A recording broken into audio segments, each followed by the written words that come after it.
Okay, this is 2 Kings 10, and I'm at 23. And Jehu went and Jehonadab, the son of Rechab, into the house of Baal, and said unto the worshippers of Baal, search and look that there be here with you none of the servants of Yahweh, but the worshippers of Baal only. And when they went in to offer sacrifices and burnt offerings, Jehu appointed 80 men without, and said, if any of the men whom I have brought into your hands escape, he that letteth him go, his life shall be for the life of him. Listen, man, if anybody out here escape, you go down. Right. Right? And it came to pass, as soon as he had made an end of the offering the burnt offering, then Jehu said to the guard and to the captains, go in and slay them, let none come forth. And they smote them with the edge of the sword, and the guard and the captains cast them out and went to the city of the house of Baal. And they, jump down. Okay, and they brought forth the images out of the house of Baal and burnt them, and they break down the image of Baal and break down the house of Baal. That's what they're supposed to do. They'll burn images up. So if you go, guess what? If you came to the truth, if you got an image of a Virgin Mary in your house, you want to throw that shit out. You want to burn it up. Throw it in the garbage can. Man. It says it made it a drought house. And I don't mean you go to your own house. Oh hey, see me for a long time. You go in there and just start roundhouse kicking all of the shit. She gonna call the cops for you. Right. It says, and break down the house of You Baal. just don't bow down to it. Right. They fall on the floor, act like you don't see it. You know what I'm saying? Don't pick, can you pick that up for me? I mean, I ain't doing that shit. I'm keep real with you. Let me go to a Penguin house and they got a fucking Caesar boys get a picture of the water falling on the floor. Keep picking up. I ain't picking that shit up. I'm African, I don't see that shit. I'm not picking that shit up. I'm doing that. Fuck out of here. It says, I feel guilty, man. That's serious. I feel guilty, man. It says, and break down the house of Baal and made it a drought house unto this day. This Jehu destroyed Baal out of Israel. There you go. That's like it. Thus Jehu made it a drought. It made it a drought house. Look up drought, brother. D-R-A-U-G-H-T. But you know what that means? Drought. It made it a drought house. Let's see what a drought house is. Look what it turned it into. D-R-A-U-G-H-T. Right. Drought is an English word with several different meanings, all of which generally stem from the root action of pulling, rolling, growing. That means drought house. Drought house. Okay.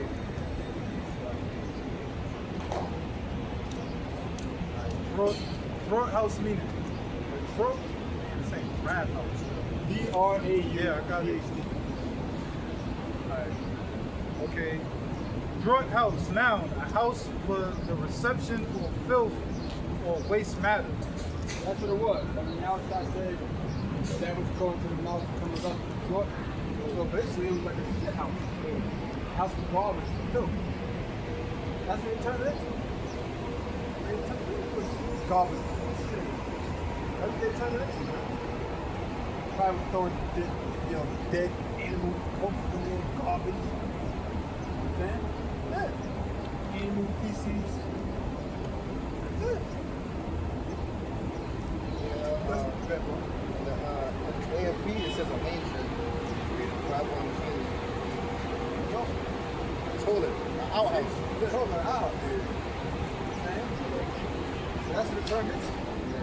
Most I don't honor God and Mother Nature. Most I don't give a damn about that. The draught house, the draught is a shit. The different term for it is an outhouse. Okay?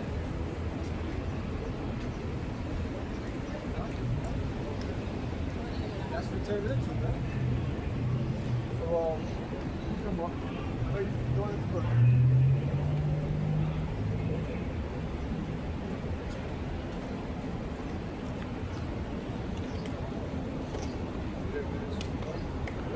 God swear, saying prophecy and speaking, not lying. Everything that we say, the Spirit of the Lord, is on point, man. And you know, there's nothing that you people can say. You can't say, but you can't resist. Right? The prophecy. All right. It's Amos chapter 3, verse 6. Shall a trumpet be blown in the city, and the people not be afraid? Right, the trumpet. Who's blowing the trumpet? The men of the Lord. All right, warning you of Yahweh's return. Okay, due to the prophecy that we see. Okay, all right. You got violence increasing, which is basically the word, the love for many waxing cold. Sin running rampant in the earth, man. Adultery at an all-time high. Earthquakes in various places. Pestilences.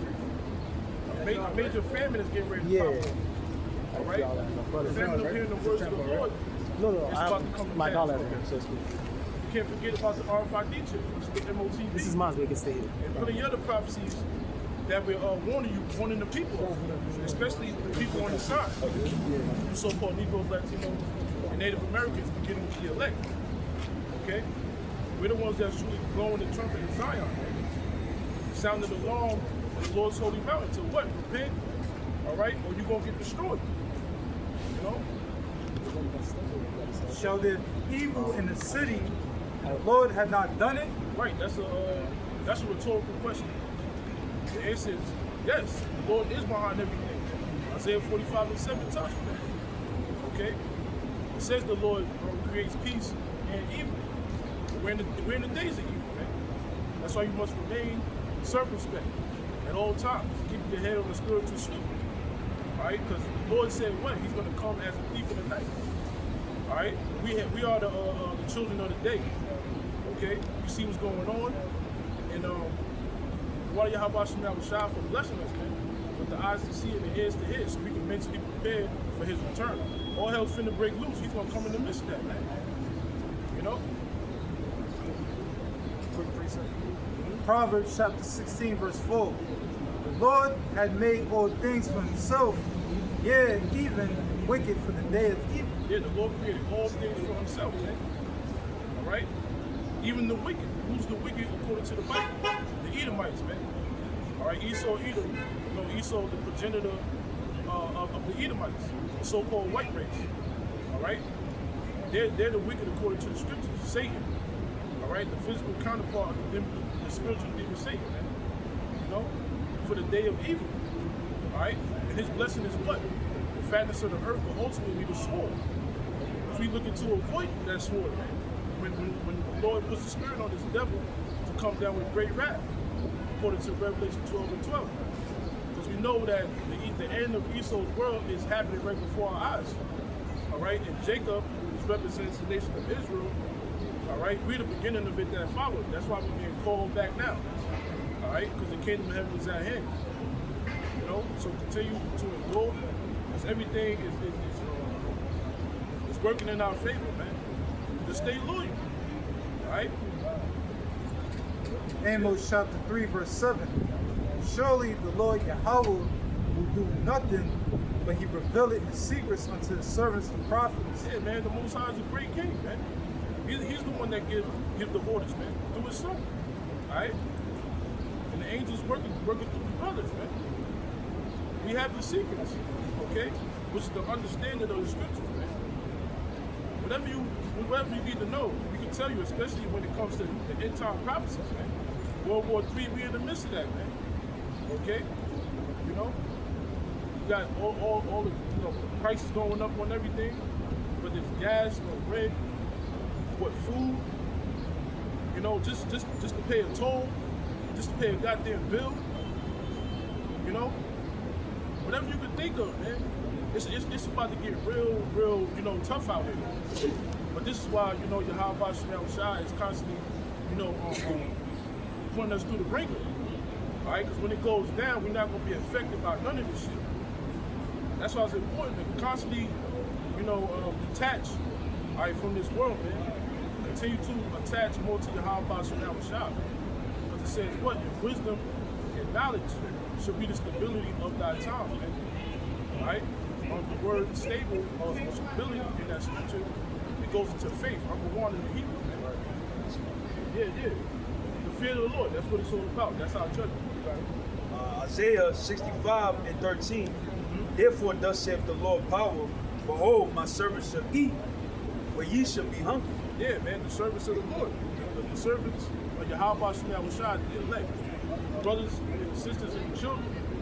All right, of the 144,000 and the 1/3. All right, we're going to eat, man. Okay? Basically, get ready for miracles at an all-time high, man. All right? And everybody else outside of this, that includes 2/3 of our own people, they're going to die the death of famine, man. Wherever you are on the earth. That's the judgment of the Lord coming down upon you, man. But it says, then it shall be known who are my chosen. So the Lord's going to deliver his elect, man. No matter what situation we're in. Behold, my servants shall drink, but ye shall be thirsty. We good. We're going to be good in that day, man. Whether it's water, yard, whatever. You know what I'm saying? The Lord's going to take care of his servants, man. All right? That's why you got to, get into, drink the spiritual water, man. Eat the spiritual food, which is these scriptures, man. So when that time comes, you're going to be able to endure all these things, man. You're not going to crash out like these people are doing already. All right?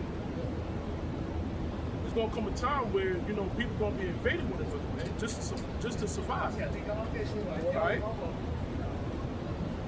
But the Lord got his elect, man. Okay? Continue to keep the faith. Continue to stay prayed up, man. To be equipped every single day, man. To endure all the hell that's about to come down the pipeline. Behold, my servants shall rejoice, ye shall be ashamed. Yeah, we're going to rejoice in that day, man. That's why it says, what? Rejoice forevermore. I every catch of hell for so what? When it goes down, man, hey, man, it's all worth it. Okay? That's for everybody else. Doom and gloom is on their asses, man. And they're not going to be able to escape. Oh, yeah, it's cool. Get the water. We're going to rejoice. Everybody else going to be looking dumbfounded, man. All right, trying to seek for answers. But they ain't going to get it. This is going to come a day where the Lord's going to take his men off the streets. Okay? And as well, shut down the internet, man. You won't be able to get access to these videos. Because we only concerned about the remnant, man. Ultimately, that's your Yahweh Shai. So let's continue to do what we do so we can fulfill that scripture. That's for everybody else, catch pure hell. Verse 14 in Isaiah the 65th chapter.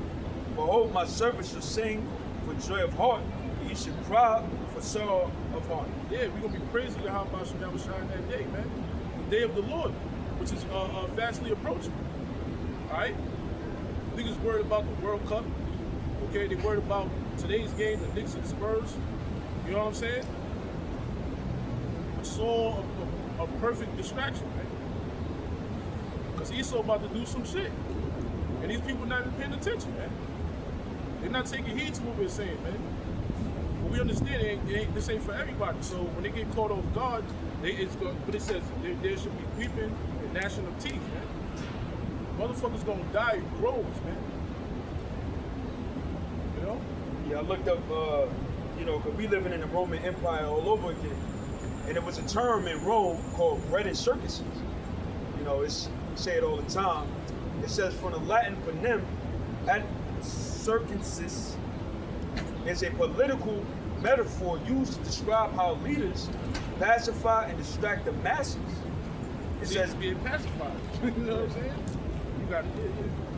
It says by providing basic necessity, which is the bread, food, and endless entertainment, circuses. That goes into the sports world.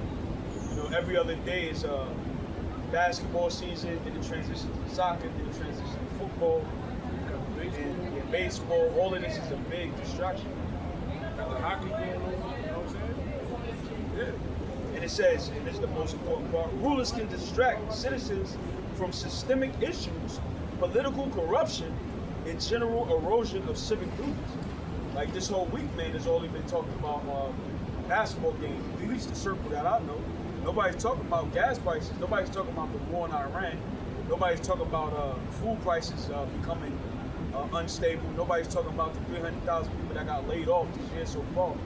You know, so this is how people are being distracted with entertainment. All right, a reality TV show, sports world. You know what I'm saying? And not really focus on things that need to be focused on. I believe right now in I think it's France. Don't quote me. They have like full-blown riots over there for what's going on in the government. Like where people are doing Molotov cocktails because there ain't a war. I mean, it's not a riot unless you throw a Molotov cocktail. And if you don't know what a Molotov cocktail is alcohol with a cloth lighted on fire and you throw it. It's like a bomb. And in these countries, for what we go through in America, in these countries they have protested 10 years ago. You know, but the Americans are so pacified because we still have, you know, these comforts, you know, that's why the hell is gonna be so much more effective. That's why I was gonna say the whole victory shall be so good to go earth and it shall be a good pace. You know, everything is still, you know, convenient to Americans and to the riots as well. You have the Albanians out there protesting for their land that was illegally sold to Trump's daughter and his son-in-law. Okay, that illegal land purchase that they sold. You know, so yeah, Big So's is so good, cheap, but they can still go to the block, get him a little cheeseburger, slice of pizza, you know what I'm saying? Some milk or whatever, it's still good. But once that shit goes away, that's when Jake is gonna riot, man. Jake is gonna panic. You know, take the food away, man. Take the people, because you know the average American cannot do a 1 day fast without going crazy. They can't go freaking 12 hours, all right, without going crazy. So once that food starts slipping away, that's when you're gonna see people amping up, man. You know, we're gonna see them overseas riots over here. Yeah, going to the uproars of the people in the world, man. That's why you must continue to stay diligent, man. Rest of the times, man. The Lord gonna creep up on these people, man. And yet they've been warned. Yeah. See? Yeah, we're jumping back to Isaiah 65. Isaiah 65 and 15. 14, let me finish it out. Behold, my servant shall sing for joy of heart, and you should cry sorrow of heart, and shall howl for vexation of spirit. Yeah, man. And it's happy because look, we're the ones that vex every single day, man. With all this wickedness that's going on down here. So how much more y'all? When all hell breaks loose, man. Alright? We're gonna see our spirit change, man. We're gonna be happy that y'all people gonna get destroyed. Man, woman, and child. Okay? Even family members, man. You know? Just gotta have a cold spirit, man. It's about to get real out here, bro. Well, they saying this, so Iran said if this war continues, they're gonna shut off the Strait of Malacca, which is, I believe, in the Red Sea, which is gonna cut off another 20% of oil supply in the world, which they bypassed the Strait of Hormuz and been using the Red Sea to transfer oil up out of there. But they said they're gonna cut that off. That's 40% of all oil cut off from global supply. And they said by July, they keep pushing it up, but they said July 15th, America could possibly run out of oil reserve, all right? And you need oil for everything in operations. All machines operate with oil, whether it's a desalination plant, the plant that they use to clean our plumbing water, the water that you use to drink, Poland spring water is all filtered and sanitized through a facility plant. These plants that house meats, cold food, that operates on oil. It's not just the oil in your car, you dickhead. You need diesel to transport goods. Because you can't transport it in small cars. Diesel, you put it in bigger trucks. In trucks, big cargo trucks. So, if you run out of diesel and diesel becomes too expensive, eventually the trucks can't transport food to the store. And you're gonna really see some shit at Walmart. It's gonna look like, yeah.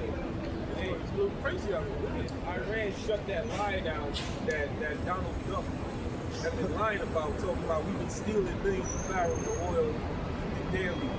Hey, that's a straight lie, man. And when they asked that one of the representatives from Iran, he just started laughing. He just started laughing, man. And he said, your president, he's a pathological liar, man. That's all this guy's doing. So even if it was true, so basically you're caught red-handed. You can't go in another nation and steal their fucking resources. That's a crime. So it's showing you, man, that this whole administration is doing nothing but committing war crime and genocide across the East. Why do you think they want them out of here so bad? So Edom is the problem. Right? He's the cancer of the earth. Scripture say that way. He's a vagabond and a fugitive. All right? And who's going to stop him? How about Shah? Yeah, right now, Iran's playing chess. Because if they push American troops out of the Middle East, that's the death for the petrodollar. Because you got to remember, the American government, whatever, has an OPEC agreement, meaning they will protect these oil-producing nations as long as they trade their oil with the U.S. dollar. But that shit is dead. So this year, man, I mean, hyperinflation gonna happen this year because it's already a known fact that U.S. military is not as powerful as people once thought it was. It's Jeremiah chapter 50, verse 22. A sign of battle is in the land and of great destruction. How is the hammer of the whole earth cut asunder and broken? And that's it. So it said, how does Babylon become a desolation among the nations? So the hammer of the earth is Babylon, aka America. All right, and like what's going into, Iran is showing how weak America really is. All right, this country is all talk, just like the president, man. He's all talk, no bite. No all bark, no bite. So it says, how is the hammer off the earth? And Russia, every news media said, well, what do you call it? Real news media, not like Fox and everything, but they're saying if America is having such a difficult issue with Iran, how are they going to fare with a superpower like North Korea, a superpower like China, a superpower like Russia, all right, who's all in conglomerate together under the BRICS contract? How are you going to deal with that? And as we've been prophesying for years, the least of the flock done drew you out to this point. And they're basically leaving you for hanging. Now that whole situation where they say they wanted to go on Card Island, they wanted to put boots on the ground for Card Island. The Israeli military wasn't going to do that. They're men. They say send the Americans over there to do that shit.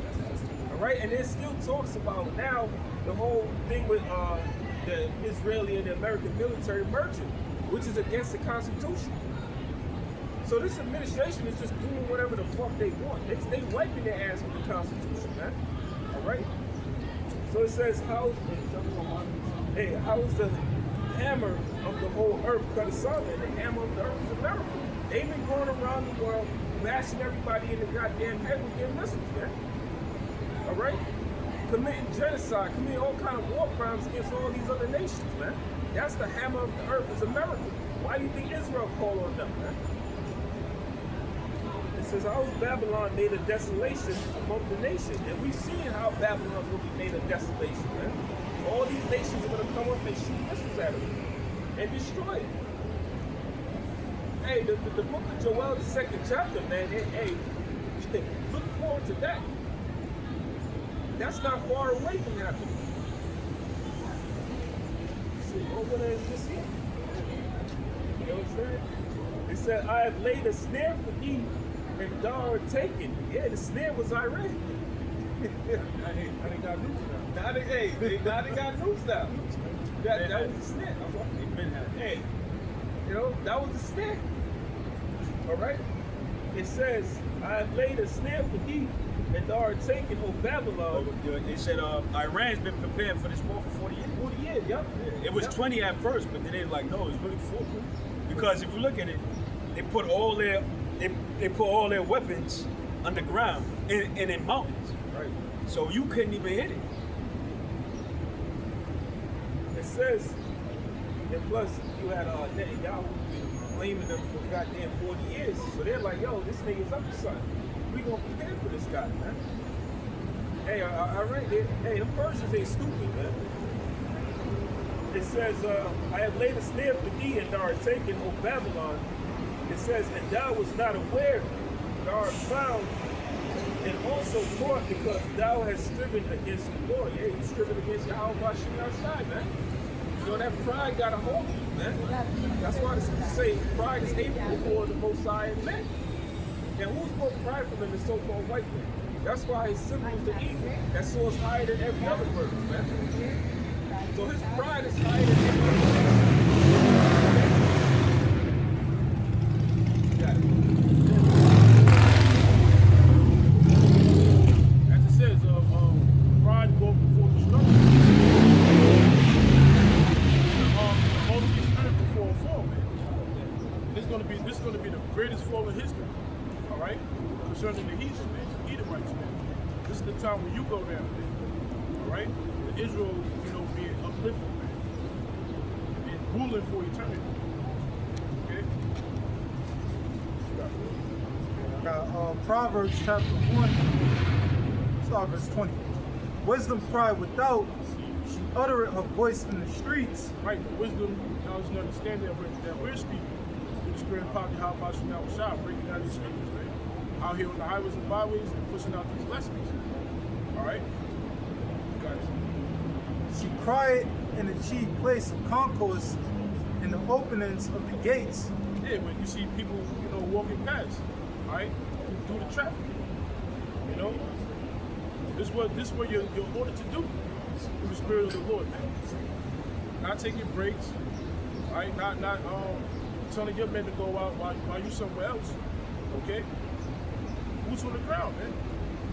From the leaders on down. Prophesying the names of Yahweh Bashem Shah and chanting down these goddamn things. And waking up our people, man. Beginning with the elect. And them other guys are seasonal Israelites. We about to see a whole bunch of different colored camps pop up. Only when the weather like this. Anything above 90, they not outside. Anything below 50, they in the house. Talk about how to make your marriage better. They go lessons on that shit. It's crazy, man. Nah, man. In season, out of season, man. Got it. The openings of the gates in the city, she uttered her words, saying, how long, ye simple ones, will ye love simplicity? Yeah, 2/3 of our people are straight up, they simple as hell. All right? Like the elder bitch, bread and circus, man. That got niggas, pacified as hell, man.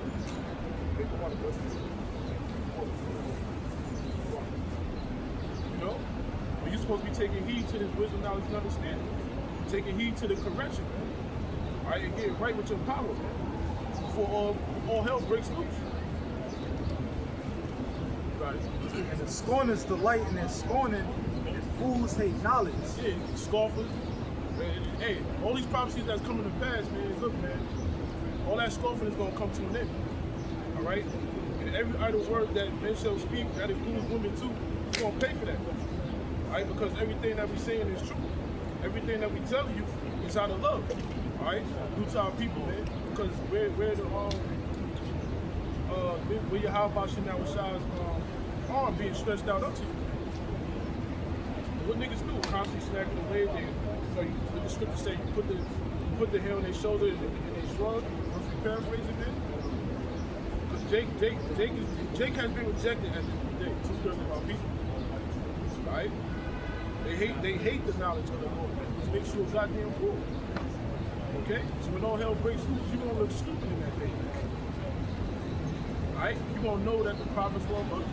When you get judged, you're gonna know that the Most High Lord's Son did it to you. Real fast. Go on Google and type in all-white jury. It's like the fucking devil. We get you crackers in the kingdom, we're gonna crack your fucking head. Is it all-white jury or all-white jury? All-white jury, brother. an all-white jury. Somebody type in preemptory challenge. Preemptory challenge. Go ahead. An all-white jury is a legal trial panel composed entirely of white individuals. It does not violate the U.S. Constitution, says the Supreme Court ruled Apodaca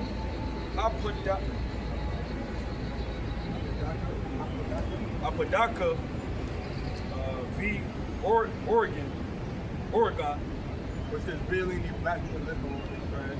and Holland v. Illinois, that defendants, 1972, 1970. the Supreme Court ruled Apodaca v. Oregon, 1972, and Holland v. Illinois, 1990, that defendants do not have the right to a racially mixed jury or a jury that reflects the community's exact makeup. However, the Constitution does not require the initial pool of potential jurors, the veneer, to represent a fair cross-section of the community. Read on. Our all-white juries have 10 and 1. Isaiah 10 and 1. Isaiah 10 and 1 and Psalm 94 to the real. several factors lead to juries that consist of only one race. Community demographics. Counties with small minority populations naturally produce heavily white jury pools. It says voter registration.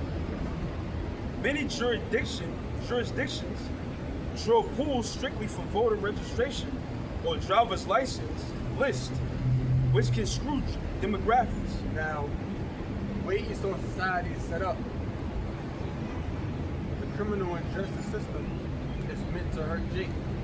So of course you're gonna have Jake that's not allowed to vote because they got a criminal and justice system that would revoke them from having the right to vote by making them felons. So Esau, this is a system set up by these fucking crackers, these fucking white devils. It's a system that's set up by them that's meant to discriminate against Drake so that they can maintain the power. It's called hegemony. Look at the word hegemony, please. Hegemony.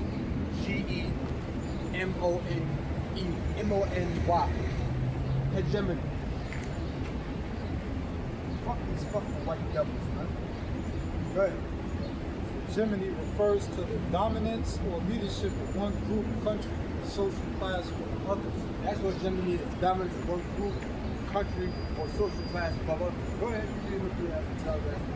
Yeah, preemptory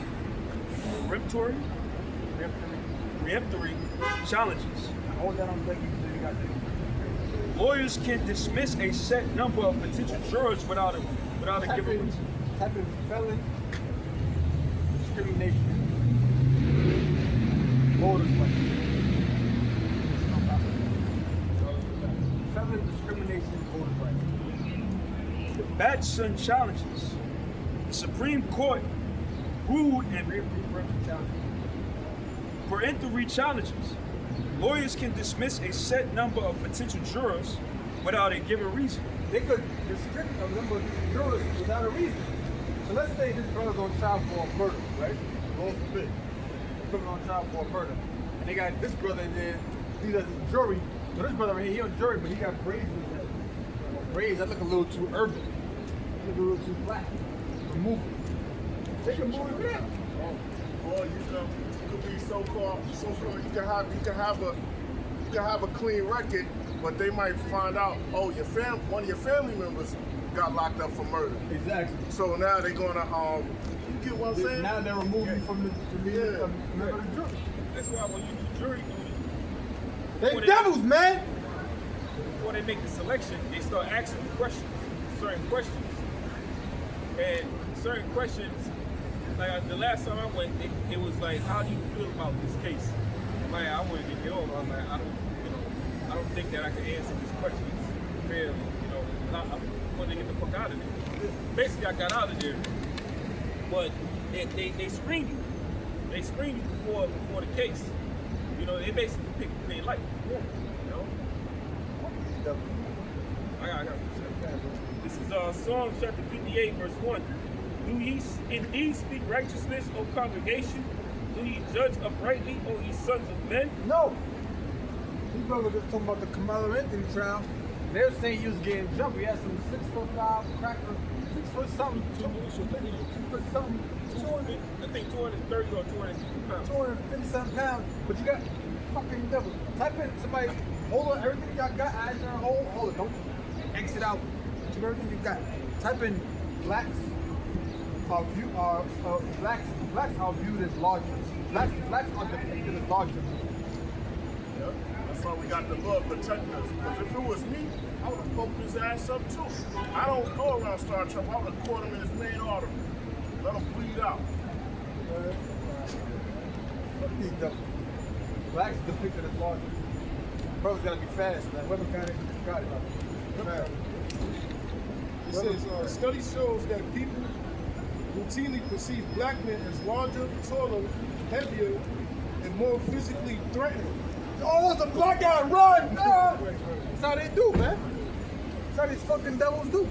And they do that because why? They control the media. They control the media, man. Be depicted as larger. Go ahead, man. It says black men are larger, taller, heavier, and more physically threatened than white men of the exact same size. See? So even if white men the same size as black men, you still look at us taller, bigger, larger, and more threatening. Because we have both the same height, same weight. Just because you were black men. Oh no, it's because of the genetics, it's because of the bone structure. No, it's because black men in American society since time immemorial have been depicted as being violent, bloodthirsty criminals. So it's embedded inside the minds of the American populace. That's what it is that we are. Somewhat to the point when they more minds start playing. Why you think that you got so many black men that got arrested? Because due to how the media portrays you, they see a black man driving in his car, they're gonna more likely stop you. Because you're raising that is believing you're a criminal. So more than likely, of course, you're gonna find something on black men the most. That's you stopping the most because they're criminals. You understand what I'm saying? You do that? You understand that? Sure. Psalms 50 and 20. Thou sittest and speakest against thy brother, thou slanderest thy own mother's son. That's what these damn devils do. These fucking crackers. So-called white man Esau, that's how they look at Jacob. We his own mother's son. They slander their own mother's son. Right? Yep. These things have thou done, and I kept silent. Thou These things Esau has done and kept silent. Right? Thou thoughtest that I was altogether such as one as thyself. You took the most I was on his side. Go ahead. But I will reprove thee and set them in order before thine eyes. That's happening now. So fuck these fucking devils, man. Go ahead. It says this subconscious bias distorts our visual processing and processing. Excuse me. Perception. No. Processing. Yeah. It says it heavily influences real world outcomes. See? It heavily influences real world outcomes. See, when you really understand these type of things, you can break this down easy. It heavily influences real world outcomes. So you're black and walking in the bank. Everybody getting scared. You reach it. That's why you think Jacob more likely, huh? Yeah, I was found. Why do you think Jacob more likely to be shot while unarmed? You walking by, they start, grabbing their purse. You walking down the street. One time I'm walking down the street in my neighborhood, a black neighborhood, some fucking white bitch was walking in front of me. Bitch started walking slow. You know what I did? I started walking slow. I said, I don't want you behind me either. Fuck out of here, man. I don't want you behind me either. It's like over 10 years ago. I said, I don't want you behind me either. Fuck out of here, bitch. Go to your own fucking white neighborhood, man. We ain't fucking with you. We got a white neighborhood, we mind our business. We mind our business. We mind our business. I walk to my neighborhood, I'm on my business. I ain't saying, oh shoot, there's a white guy, he gonna fucking grab a noose and put it around my neck. I ain't thinking like that. I'm just minding my business. You go to their neighborhood, oh look at this dog. Now guess what? They may not even be thinking that consciously. But because they was born in a society, that's the image in their head. Think about it. You look at I was looking at a study one time, and it was a study conducted by I believe it was the St. Louis School of Journalism. and there was a woman, I forget her name, but she did a study going into how black athletes and white athletes are portrayed, and she was going into how black athletes are more likely to be depicted in the media being guilty of a crime, going against league standards, domestic violence. Why? Because all of that fits to that black group stereotype. Right? James Harden just got caught with a gun. Now that dude's just a dummy. You got $100 million contract. What the hell you got an illegal gun for? You ain't no damn felon. You ain't no damn felon. You a standout high school college basketball player. Now you one of the greatest players of all time. Your dumb ass got walking around with a legal firearm. Like a damn imbecile, man. Ain't that stupid? Imagine you're doing no record, you got an illegal firearm. Your ass could get locked up. That's his own dumb ass fault. And his dumb ass is probably drunk because the nigga always drunk. Fat motherfucker. Go ahead. I'll read it again. It says, this subconscious bias distorts our visual processing and heavily influences real-world outcomes, such as how police use force. Read louder, brother. Read louder.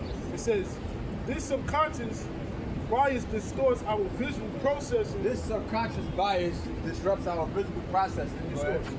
Huh? Okay. Distorts, yeah. Distorts our visual processing. Right? And heavily influences real-world outcomes. And it heavily influences real-world outcomes.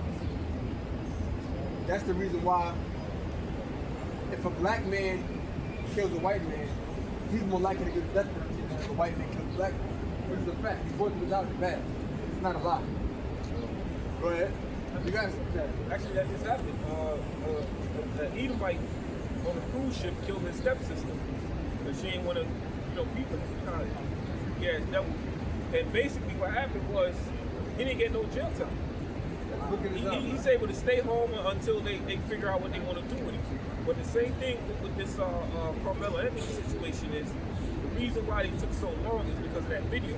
They had to find a way around that video. That's why they never played that video.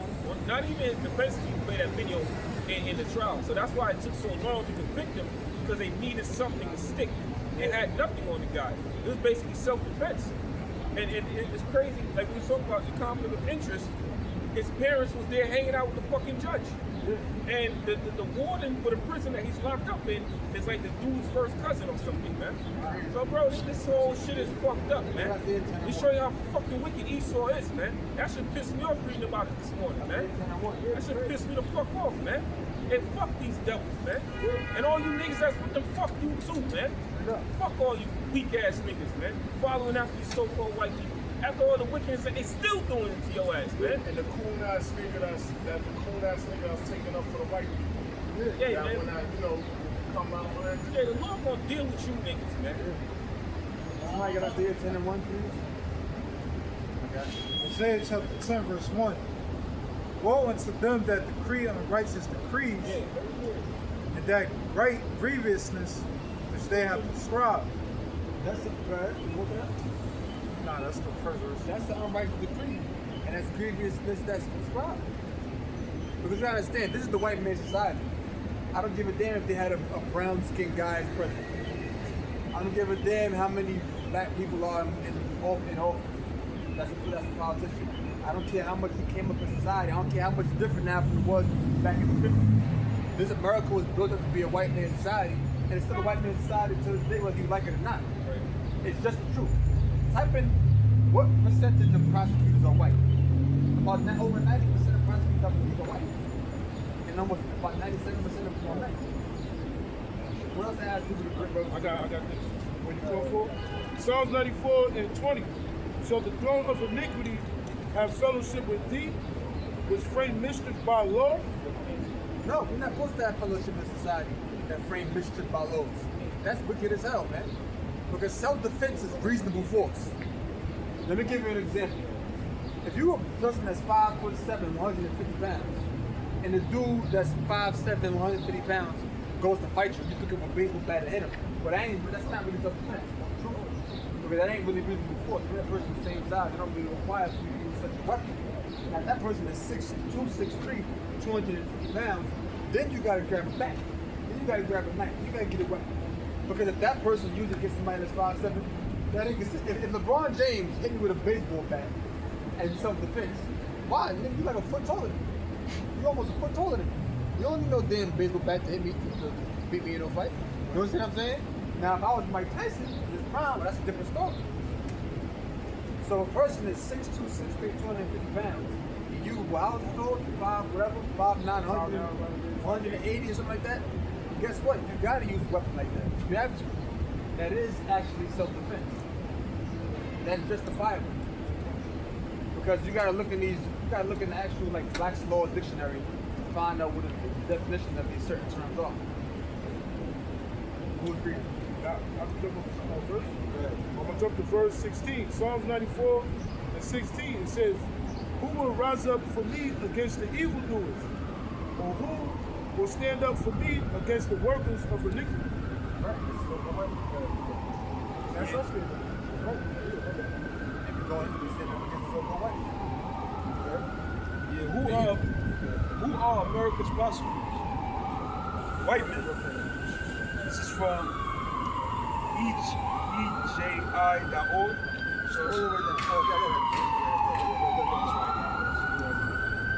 It says a new study has found that about 95% of the 2,437 elected state and local prosecutors in the United States in 2014 Always have your phone on me, trade on your body.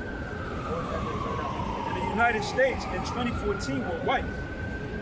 Even though white men make You up, have to grab that for sure. Other than that, even though white men make up don't pick up prosecutors.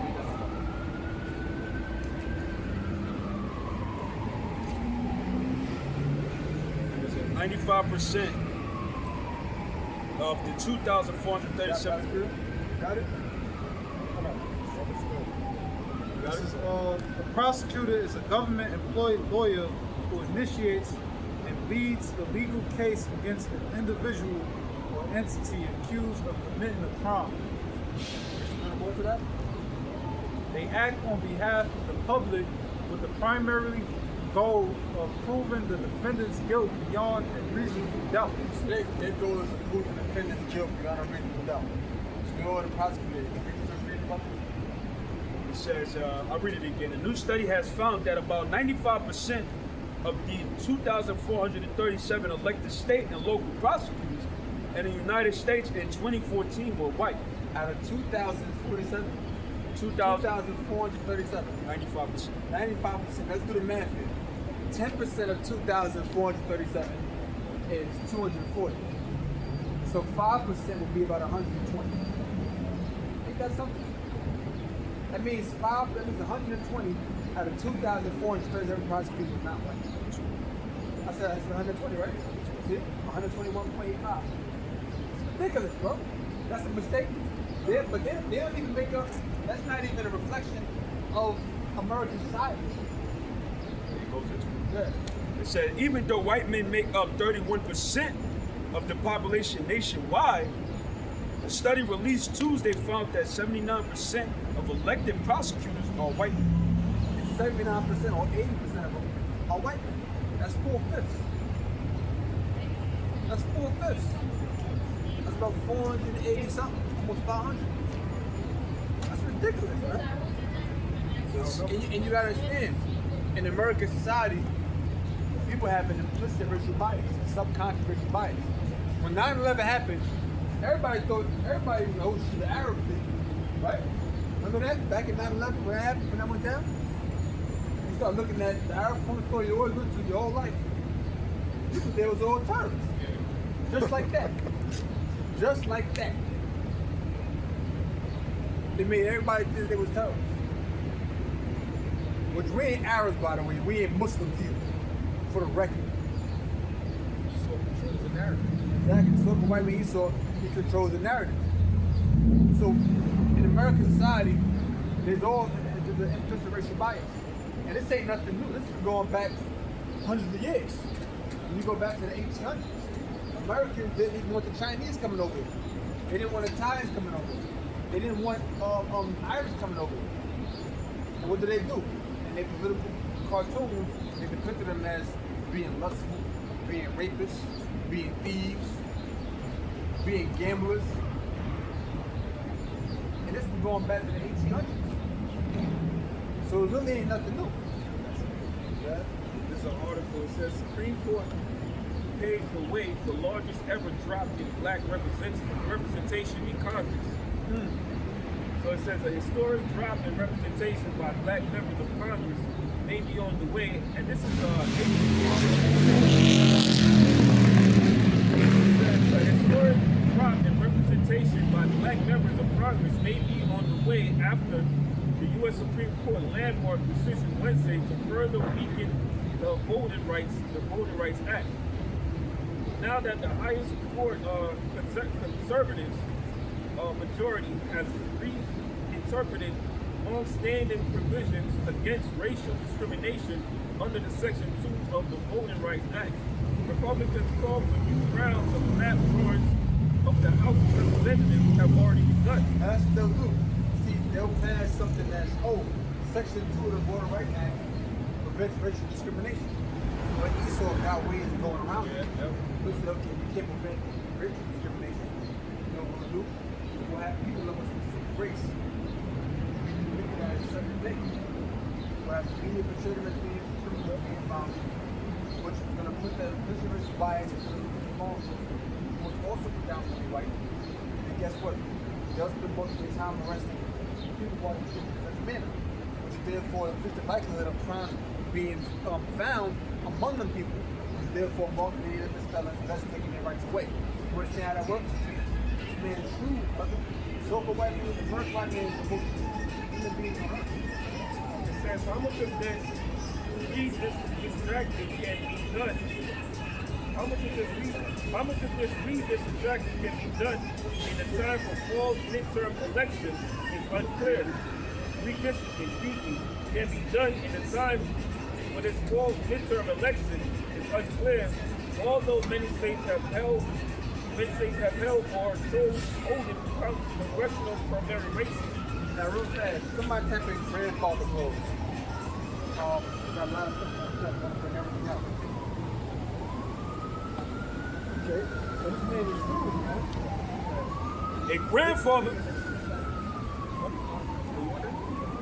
A grandfather clause is a legal or contractual provision that exempts individuals, businesses, or properties from a new rule or regulation. So a grandfather clause is a legal or contractual provision that exempts individuals, businesses, or properties from a new rule or regulation, allowing them to continue operating under the old standard. Now, real fast, that means grandfather clause is black voters. Black voters. So we know what a grandfather is, a legal or contractual to prevent different individuals and so on and so forth from getting new Black voters. It says grandfather clauses with post-Civil War voting restrictions grandfather clauses with post-Civil War voting restrictions, right? used by southern states Go ahead. to disenfranchise Black Americans. Disenfranchise Black Americans. Go ahead. Remember, let's keep reading. It says these laws exempt individuals from poll taxes and literacy tests if their ancestors had the right to vote before 1867. Now, before 1867, now remember, 1865 was when slavery had ended. So with the grandfather clause, remember, grandfather clause, you just read it. What about the grandfather clause again? It said a grandfather clause is a legal or contractual provision that exempts individuals, businesses, or properties from a new rule or regulation. It exempts individuals, businesses or properties from a new rule or regulation, allowing them to continue operating under the old standards. So if you had Jake that was allowed to vote after 1865, a grandfather clause would prevent individuals, properties, and businesses from adhering to the new regulations, allowing them to continue functioning under the old rules. So now they're saying that if your ancestors couldn't vote prior to 1867, now you couldn't vote. Guess what? The majority of black people prior to 1867 was old slaves. So multiple grandparents couldn't vote. Multiple ancestors couldn't vote. So guess what that was there for me? That automatically allowed a lot of black people not to be able to vote. Because they was afraid. Because they were scared. If you go back and look at the history, of black people during the period of Jake, during the period of Reconstruction, guess what? You had Jakes that was down in the South that had all kinds of positions.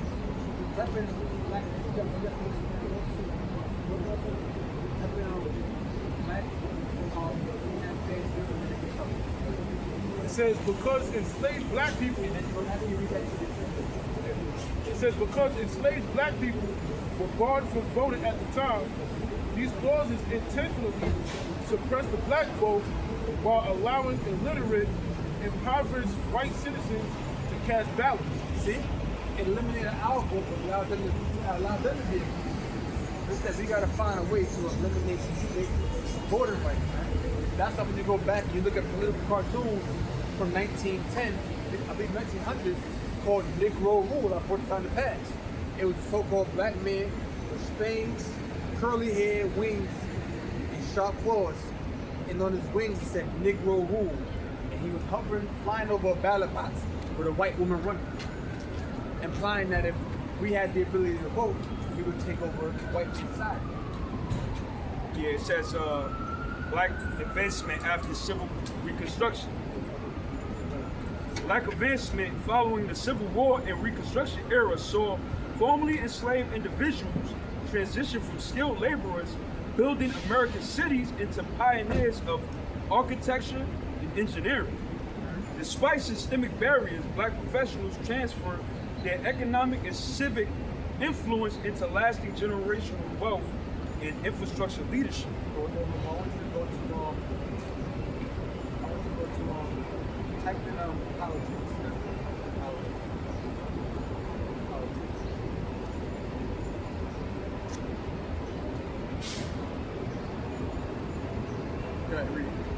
Right, so it says black political advancement surged immediately after the Civil War during the Reconstruction era, driven by constitutional amendments and estimated 2,000 black men held public office.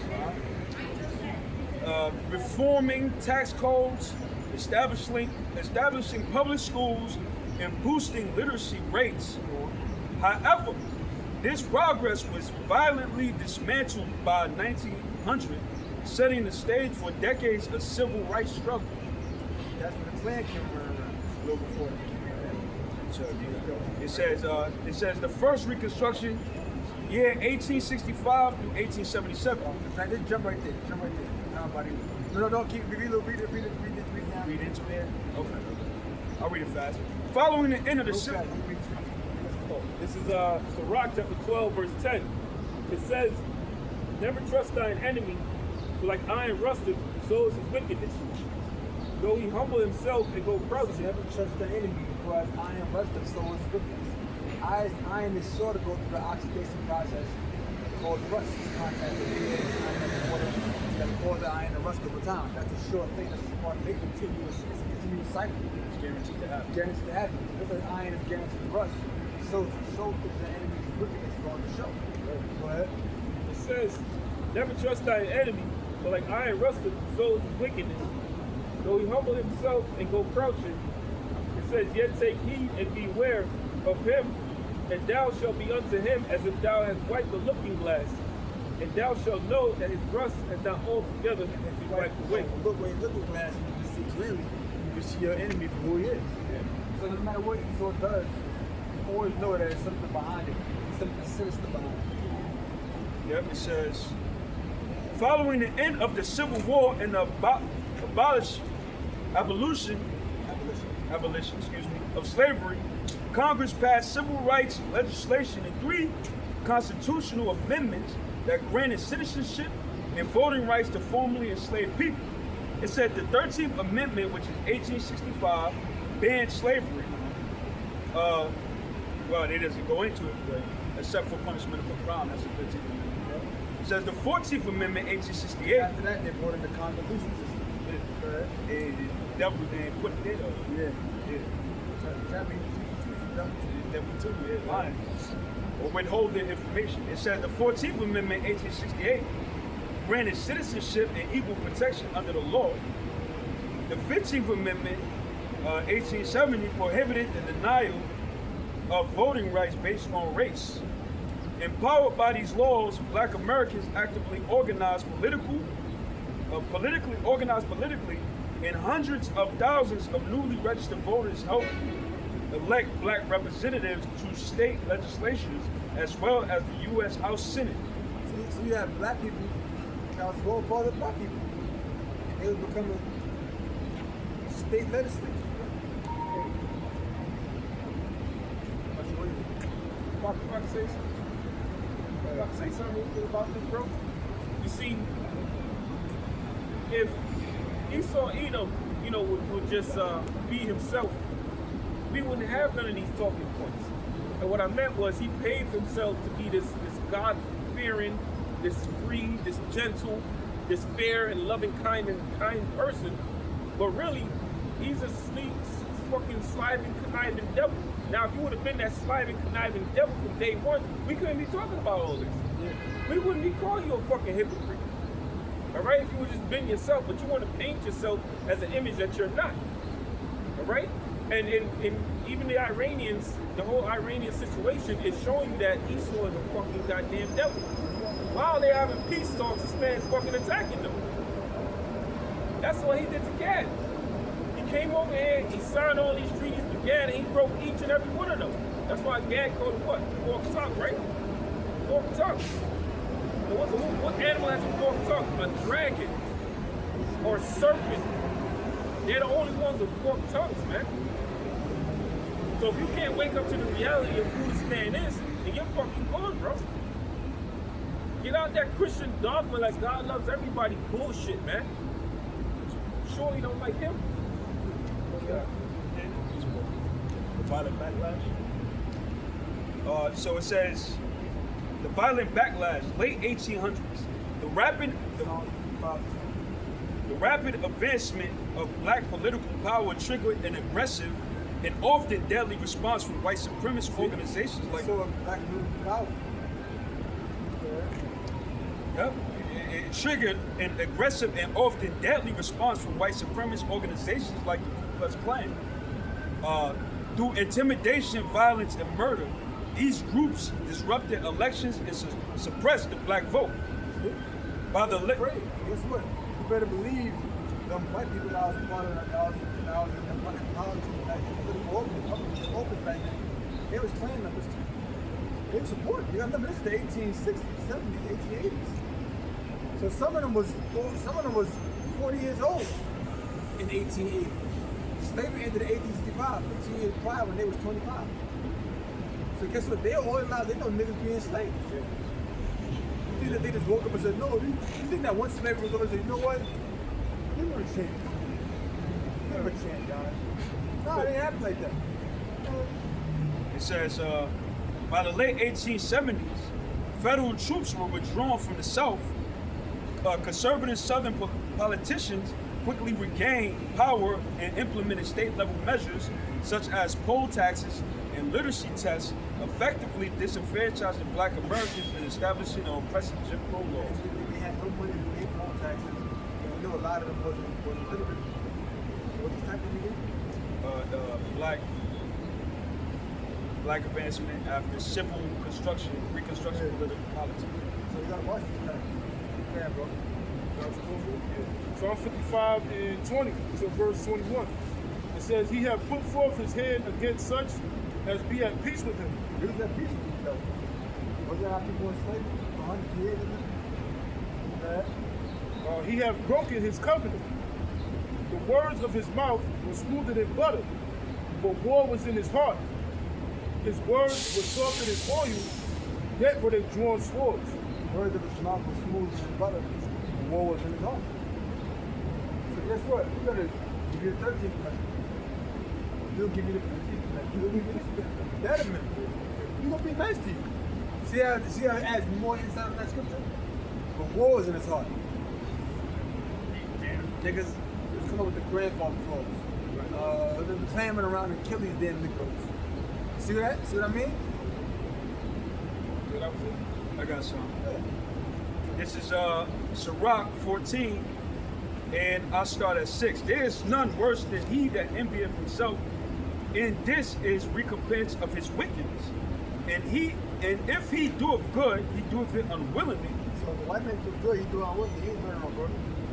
And at the last, he will declare his wicked. This damn sure take credit though. Exactly. In the end, he'll claim it shows wickedness. You think that, feed the children, you want them show them infomercials that go on at 5 in the morning, feed the children and all of that. Why the hell do the children need to be fed? Isn't Africa a continent rich in resources, natural resources? Yet they so damn poor. Y'all still gonna be goddamn poor. They were saying just recently with this whole Iran war going on, I looked it up. You know, they said it was a conspiracy theory. But 25 years ago, I think it was a dude, an Iranian dude, did an article of how U.S. bases is controlling the weather, therefore causing droughts in that area. 25 years ago. Yeah. And then they said as soon as they start bombing U.S. bases and destroying this equipment, it started stop raining. It didn't stop raining. Yeah. Hey, they showed you that. I don't know if you watched One Piece. They showed you that. If you watched the Alabaster arc, they showed you that same thing. It was a drought over there. It was being caused by crocodiles. You know, this saw Edom, man. I saw that, man. It just started pouring rain out there, man. Showing you they use their weather machines to manipulate the weather.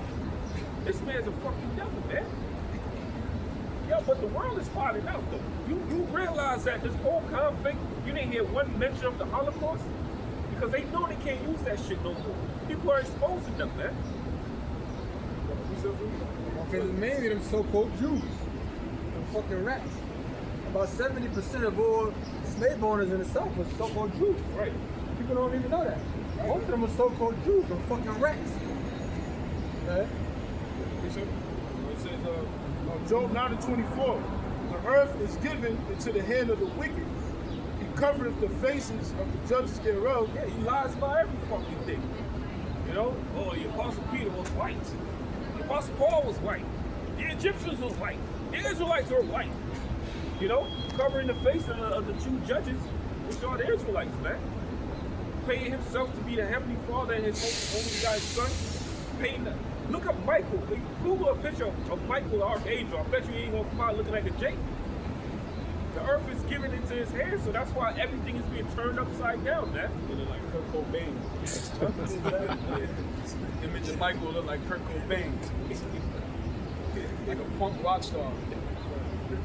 It says the earth is given into the hand of the wicked. Right, the Lord gave him the rulership because it's his turn to rule. Every nation in the Bible had a chance to rule the earth, man. Every nation had their turn.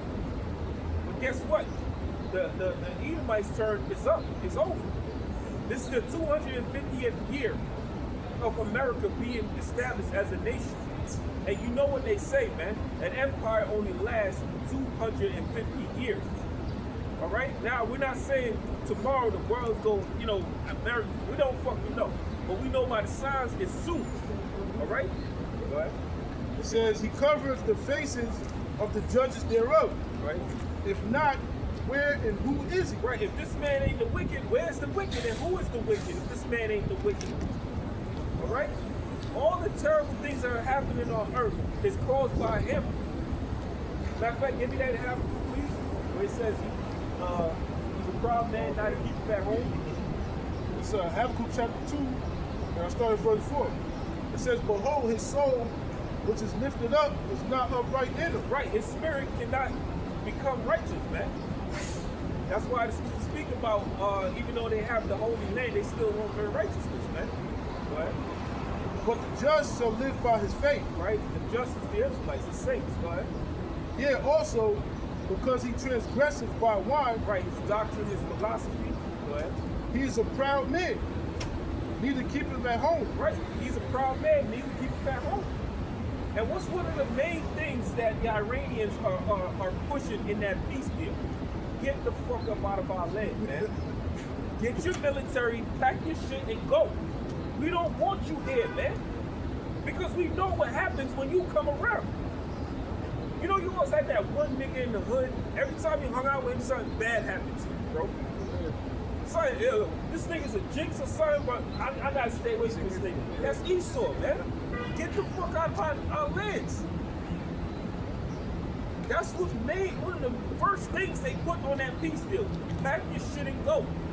We don't want you here, man. And take your fucking small hat dumbasses with you too. Cause they don't belong here.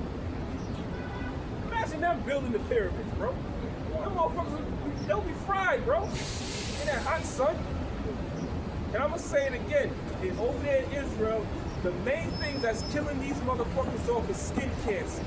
Cause they don't belong there. Go ahead, bro. It says, who enlargeth his desire as hell and is as death. Right, because of the laws that he set up. All right, the puppets that he put in. Nothing is right with this man.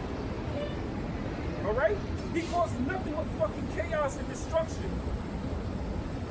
Right, he left, and this asshole, Michael Rappaport. I've hated that nigga since I learned about him, man. You know, he went to Israel and he was boasting like, you know, you can come here and you can live free. You can live what the hell you want. I think he was in front of like a Bronco harlot house and say, see, we can do this, man.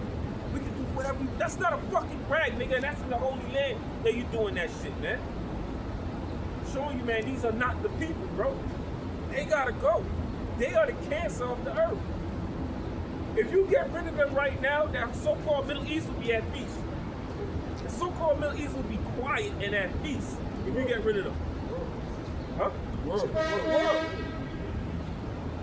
Go ahead, bro. All right, hey, so I mean, but when we get that power, we're gonna enslave them niggas. When they start their sins, they gotta be eradicated. That's for all. I'm gonna literally take fucking Hazard up as high as that plane is and just drop it. We're gonna play games with him, man. I'm the one I bet you my slaves perform faster. You know what I'm saying? We're gonna play games with your life, man. Just like you out there playing games with everybody's life. It says, and cannot be satisfied. Right, this man got everything, bro. This man got old money. This man got money from the 1800s. This man got everything his heart could fucking imagine, but he still wants more. It says, but gathereth unto him all nations, and heapeth unto him all people. Right, this is the great melting pot, man. That's one thing they call America, Babylon, the great melting pot. You got everybody here. Shit, I go back, I always say this. I know, I used to work with a motherfucker, you know, one of the pygmy tribes in Brazil. The loincloth, I used to work for one of them niggas, man. Shit, my man Dennis. Yo, bro, everybody's here. I'm telling you, everybody's here except for the motherfucker, man. It was a pygmy? Yeah, it was like one of the pygmy, he told me one of the pygmy dudes, the fucking revolutionary came and so-called cleaned him up. And It's like 5'1" or something like that. Nah. He was average height. Niggas gonna be mad. No, I mean like the actual pygmy people. I don't know what the fuck you call them in Brazil. Like, but he's one of those in the jungle, loincloth and all that shit. And it was a cool Jake. I think he's Jake, man. Cool Jake, man. Go ahead, right? Verse 6. What do you say, verse 6? Purpose, yeah. Go ahead. This is Luke 16, verse 19. There was a certain rich man which was clothed in purple and fine linen. Esau Edom. This guy represents Esau Edom, man. Go ahead. And fared sumptuously every day. Right, and that goes into what we just said. He has everything, but he cannot be satisfied, man. Esau got everything, bro. And go downtown, man. The Diamond District, all them plush apartments. It ain't us. We ain't up in there. Shit, bro, I couldn't even afford to go inside the building, much less own an apartment there. So this man fares sumptuously every day. He's getting money, bro. He got it. Right? Yep. And it says, and there was a certain beggar named Lazarus. Right, representing Israel. You know, the state that we're in, we're in that beggar state, man. Go ahead. Yep. Which was laid at his gate full of swords. And desiring The swords represented all Jake's woes, man. All Jake's pain and suffering, man. We go through all this shit, bro. which was laid at his gate, full of swords, desiring to be fed with the crumbs that which fell from the rich man's table. Right, man. Trying to get a job. Jake just trying to get by. You know? Jake get paid the chicken scratch, bro. The millions of dollars that the companies that we work for, the millions of dollars that we've made them, billions of dollars that they made off our backs, bro. How many of y'all brothers are millionaires back there? How many of y'all brothers get bonus paid? That's how it's got to end too. Who I want to be working until you can fly retire at 60. What's the more time age now? I think 65. You retire at 65 and then die like in 70 years. What at 65 exactly? You go do it at 65. You know, you see 65-year-olds in the fucking clinic getting their medications, man. What they call 62 early retirement. Early retirement. If you collect Social Security, you won't be able to get the full extent because it's considered too early, like early retirement. No, but it's crazy. Look at it. Bro, matter of fact, when I first started on the job, I think he was 65, bro. And this was back in 2014. And he was still fucking working. I don't know if he's still working today, but that man was decrepit, man. That shit ain't even right, bro. Go ahead, Sam. It says, it says, in desiring to be fed with the crumbs which fell from the rich man's table. Moreover, the dogs came and licked his sword. Right, and the dogs, man, every time, you know, it's funny, every time I used to read the scripture and it's the dogs, I used to always think of Moab first. You know, and now the whole situation with that Moabite talk about, you want to boycott us? Go ahead. We don't need y'all. And there's another video that came out with another Moabite saying, that motherfucker, he's in hiding right now. He took down all the videos of him talking shit. He's in hiding right now. See? So guess what? When you open up shop in our neighborhood, you making that money off of us. You talking about the situation where the When he kid, yeah. for those that don't know. Yeah. When he shot down another, which it's all being set up, man. Esau is doing this shit on purpose. They letting them get off on purpose because damn sure if it was an Edomite kid, oh man, they would have probably moved China by now. If it was an Edomite kid, but they doing this on purpose to wrestle up that little race riot, man. That tension between the races, man. See, this devil believes in order out of chaos, man. So he wants that chaos to come so he can bring in his fucking bullshit order. Okay? Yeah, the kid pretty much went in, they assumed he was stealing, and the Asian family followed him, ran out the store. As the kid was running, shot him. When they went to court, the store owner, which is Asian, got away. Yeah, he got off. In that state, I think that it's legal for you to actually chase somebody that stole. To shoot him? Yeah. Did it kill him? Okay. Huh? I'm saying in that state, I think you can legally like chase somebody and shit if they found your store. In certain states you can't do that. Certain types of laws are different in states. You know what I'm saying? I think I read it. I remember hearing about that. It resulted in killing him. He wanted to do that shit. He wanted to. Well, it's no coincidence they make movies like Don't Be a Menace to Society. They try to make light of those, terrifying situations, man, which it really happened. You go in these stores, predominantly Asian areas, man, you're a so-called black and Hispanic, they're gonna follow you around. Yeah. Especially if you're a so-called black. They're gonna follow your eyes, anywhere you go, you a so-called black man, your eyes are being followed. People just gonna look at you, stare at you. They see that on TV. Jake always got to portray the bad guy. They see that the more you replay that over in TV, they think that's reality. That's the thing. But and another thing, you had this group lady talking mad shit about Jake. You shouldn't be raising your kids like, hey, you right. Jake do raise their kids to become monsters, but guess what?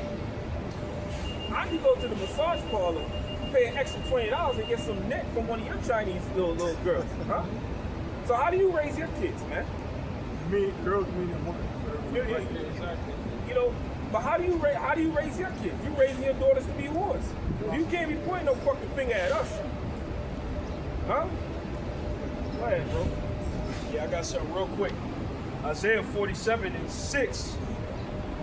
I was wrong for my people. I have polluted my inheritance and given it to Diane. Right. So this is why we in this predicament. All right. This is why Jake is so polluted. Jake don't even know who they are. All right. Because the Heavenly Father, he put us in this predicament because of our bullshit, because of what we did. Go ahead. Thou didst shew him no mercy. From the ancient house thou very heavily laid thy yoke. Right, on the ancient, man, on the whole. So now, fast forward now in the kingdom of heaven, we gonna remember everything all you nations did to us, man. Especially Esau, Edom. You see, in the kingdom of heaven, that little boy that got murdered by that goddamn group, guess what, man? He gonna remember him. That's probably gonna be his slave. And you gonna be in torment for all of existence, man. I look at it like this, bro. I'm gonna live forever. So everybody that did me wrong, you ain't gonna have a happy life in the kingdom, man. When you die, you come back, I'm gonna know you, and I'm gonna own you still. You don't die, you gonna come back, I'm still gonna own your ass, man. You ain't gonna have a happy life, buddy. All right? And I could do that. Go ahead, bro. Yeah, back in Luke 16th chapter. See, these simple ass niggas out here, they just believe in turn the other cheek. Turn the other cheek. Fuck that shit, man. Shit was speak about turning the other cheek to your brother, not these other nations. Let bygones, ain't no bygones gonna be bygones in the kingdom of heaven, man, because you ain't gonna be thinking like that, man. See, they said the dude Cyrus Belcher. The dude Cyrus Belcher got killed by the group. They said he pointed a gun at them. But the only witnesses that said that was the father and the son. Where's the gun? And then they said that a gun was found on the path where he ran. They said it had to be dropped. They planted that shit. Planted that shit. I'm saying now, they say he stole. Yeah, he stole 2 bottles of water. Now let's say he stole 2 bottles of water, right? So what? Why you chasing him with a gun? Now, Bill Cosby did have the infamous pound cake speech. You ever heard the pound cake speech? Heard about it. Basically, he was talking about how the black community used to be. And he said, oh, it was police. He said people get shot back in the head over a piece of pound cake. And people say, oh, the cops should have shot him. What the hell was throwing the pound cake in his hand? Now, that's true. That's true. What the fuck you stealing for? That don't mean you got the right to kill somebody. But still, see, a lot of you gotta get on Jake too. Because a lot of these Jakes, they raise the kids to be monsters, man. Right? They raise the kids to be animals, man. These young fucking stupid ass, dumb ass black niggas, they got no problem calling themselves YN. Even adults going around calling them that shit. That's why these stupid ass niggas, the damn niggas, stupid as hell. You see what I'm saying? Oh, well, the father's got to be in the household, brother. Well, it don't matter the father in the household. You know why?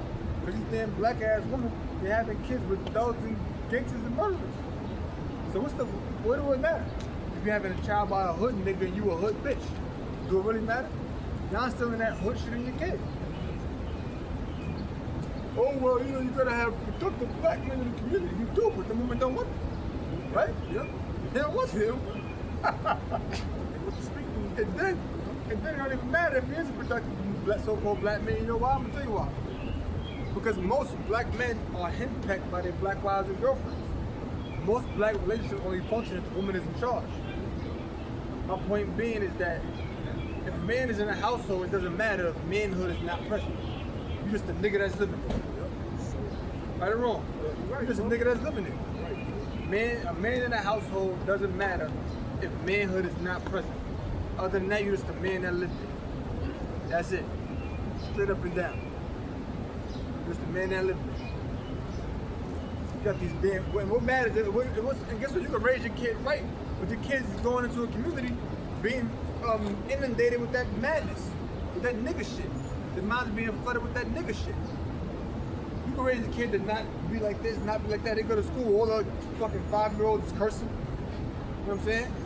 5-year-old cursing, 13-year-old sticking a gun in school, throwing up gang signs, listening to Chief Keef and shit. Little young black girls shaking their ass at 13, like sluts. And then you wonder why these niggas are a bunch of fucking animals, man. Listen, man, I wish I could just live on a ranch so I ain't even gotta be around niggas. When I go outside and I see a group of niggas outside, I wanna cross the damn street. Get right or wrong. Right. You gotta cross the street. These niggas call themselves savages, but what you got? They're a demon type. Man, fuck these damn black niggas, man. So I'm talking about the niggas among our people, the niggas. Man. Isaiah chapter 3, verse 12.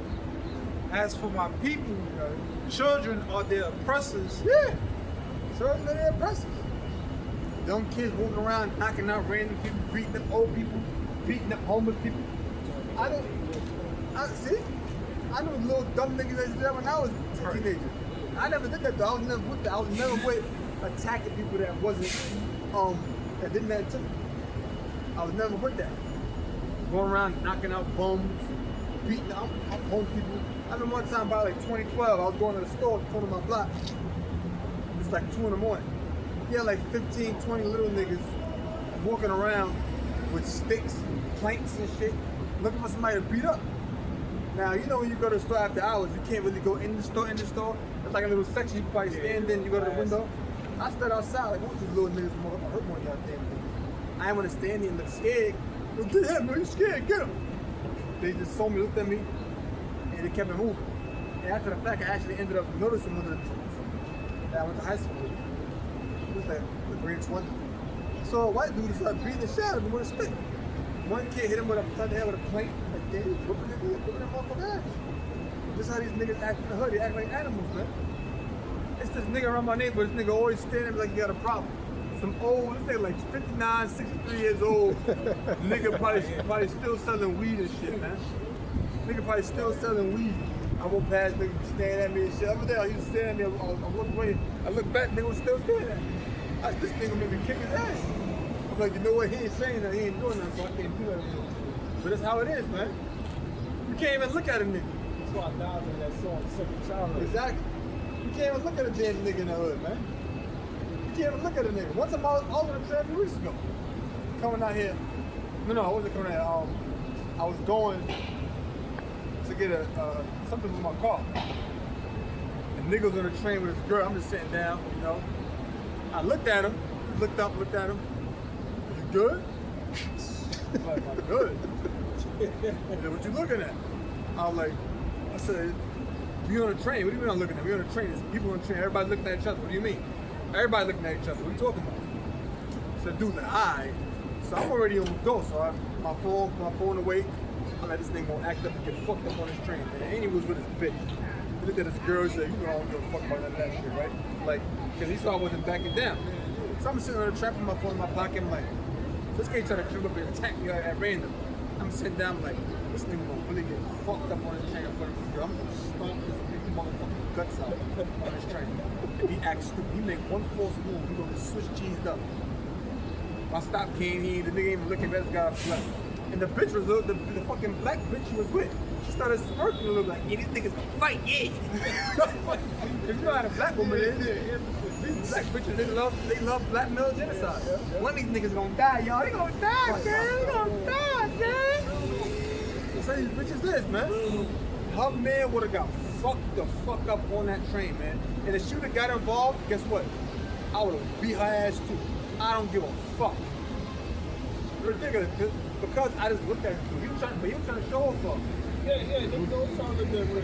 He got fucked up, and guess what? She saw how soft he was, because he tried to get loud. He got like a little loud with me. So you know you gotta get like a little loud back. You gonna be like, oh no, sorry. Nah. He does. You talking that shit, I'm talking my little back, but then I forget, I put my phone in my pocket, I'm like, listen, man. I'm just sitting down, but this thing gonna get fucked up. I'm like, yo, this dude lucky, this dude pretty out about shy. I'm not in the world. If I was in the world, I would have probably just jumped him and fucked him up. Yeah. Isaiah chapter 3, verse 12. Children are their oppressors, man. Yeah. Isaiah chapter 3, verse 12. As for my people, children are their oppressors, and women rule over them. Children are their oppressors, and women rule over them. The women are the ones running the show. The father's kissing the daughter's ass. Yep. The son's kissing the mother's ass.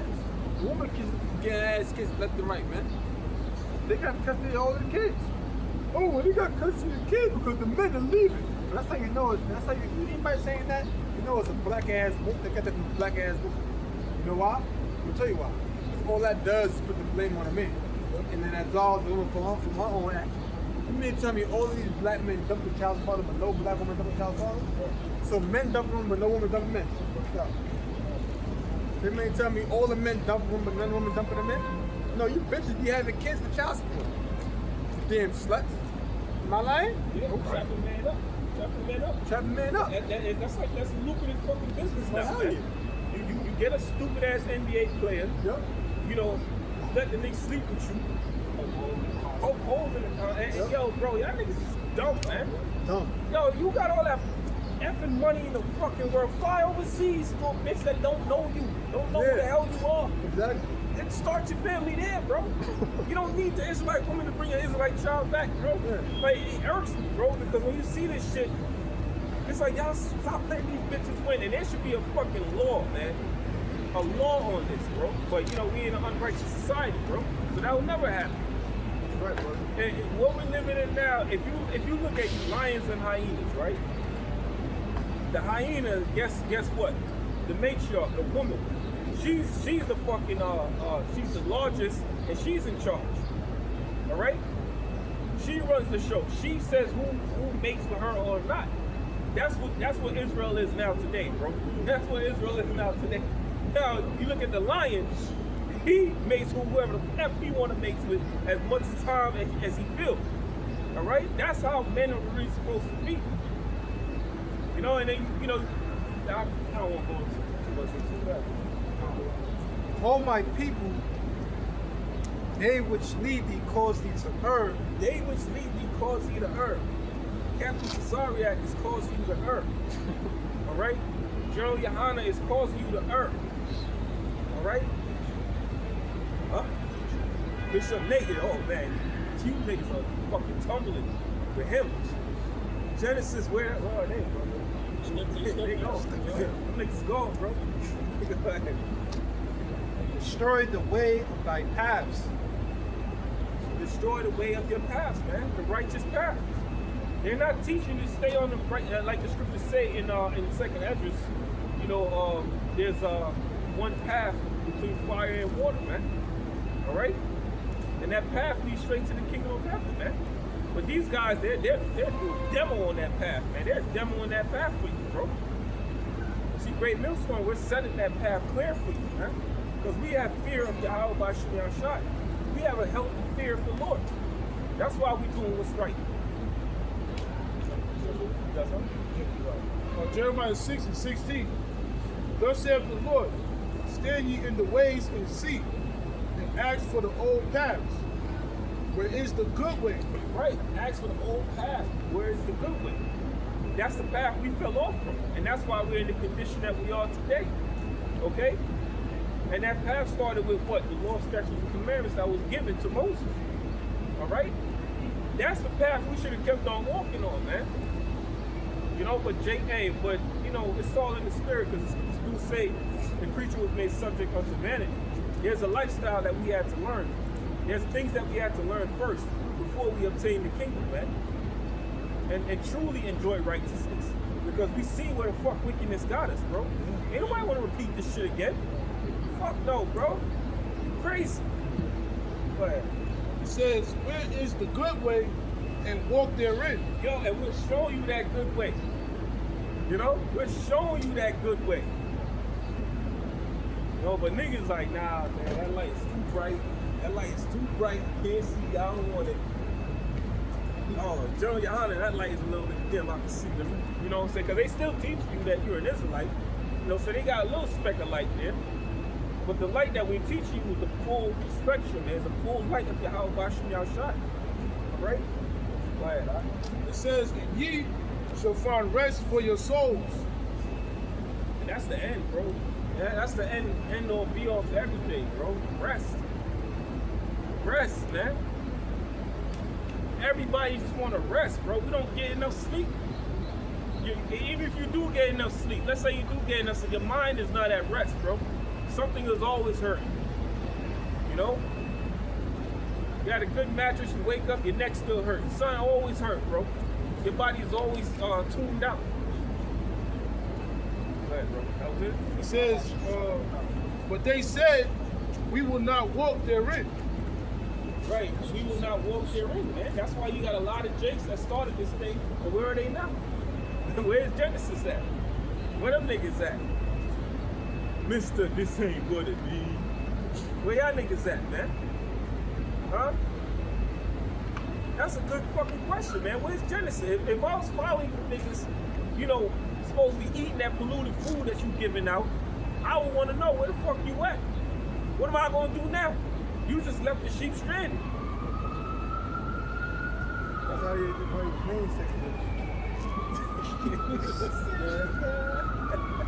It's Matthew chapter 15, verse 13. But he answered and said, every plant which my heavenly Father had not planted shall be rooted up. Right, man. That's why them niggas is gone.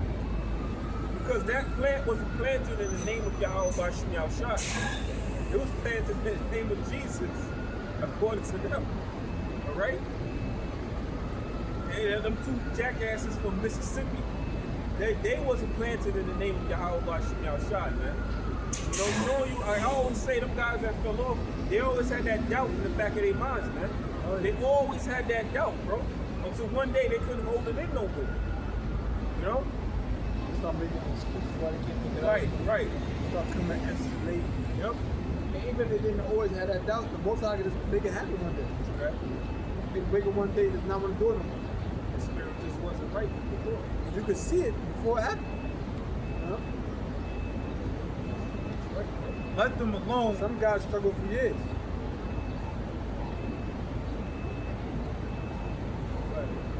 Let them alone. They be blind leaders of the blind, and if the blind lead the blind, both shall fall into the ditch. Yeah, man. The blind lead the blind. Both of you gonna fall into the ditch, man. Like they always say, the road to heaven feels like hell, and the road to hell feels like heaven. So what them guys is telling you, you know, speak unto a smooth thing. They telling you the easy path, man. You know, they give you the broad way, but the way to the Lord is that narrow, man. You got to go through that narrow path to get to Yahweh Bashim Yahushua. This ain't no easy road, bro. You got that? Go ahead. Matthew 7 and 13. Enter ye and at the straight gate. For wide is the gate and broad is the way that leadeth to destruction. Right, that broad way leads you to destruction, man. I'm gonna give you an example of that broad way. Okay? Take a look at what Sakari and them was doing. Rap music, hanging out, podcasts, doing this, doing that. All that, that's the broad way. Right? You niggas was basically Israelite rappers, bro. Yeah. You wasn't prophets out there, man, and that music you sparing was garbage. His woman rap better than him. Yeah, she do. Hey, I ain't gonna lie, the song she was singing in the beginning, that shit's fire. That shit's fire. Hey, I call it what it is. But now, give you an example of the narrow way, Great Millstone, man. All right? Every now and then, Apostle Hard, pop quiz. You know, brothers line up after kid, think we go home, pop quiz. You know, break this down, break that down. You know? It says, it says, and many there be which go in thereat, but straight is the gate, and narrow is the way, which leadeth unto life, and few there be that find it. Right, you gotta go through that hard path, man.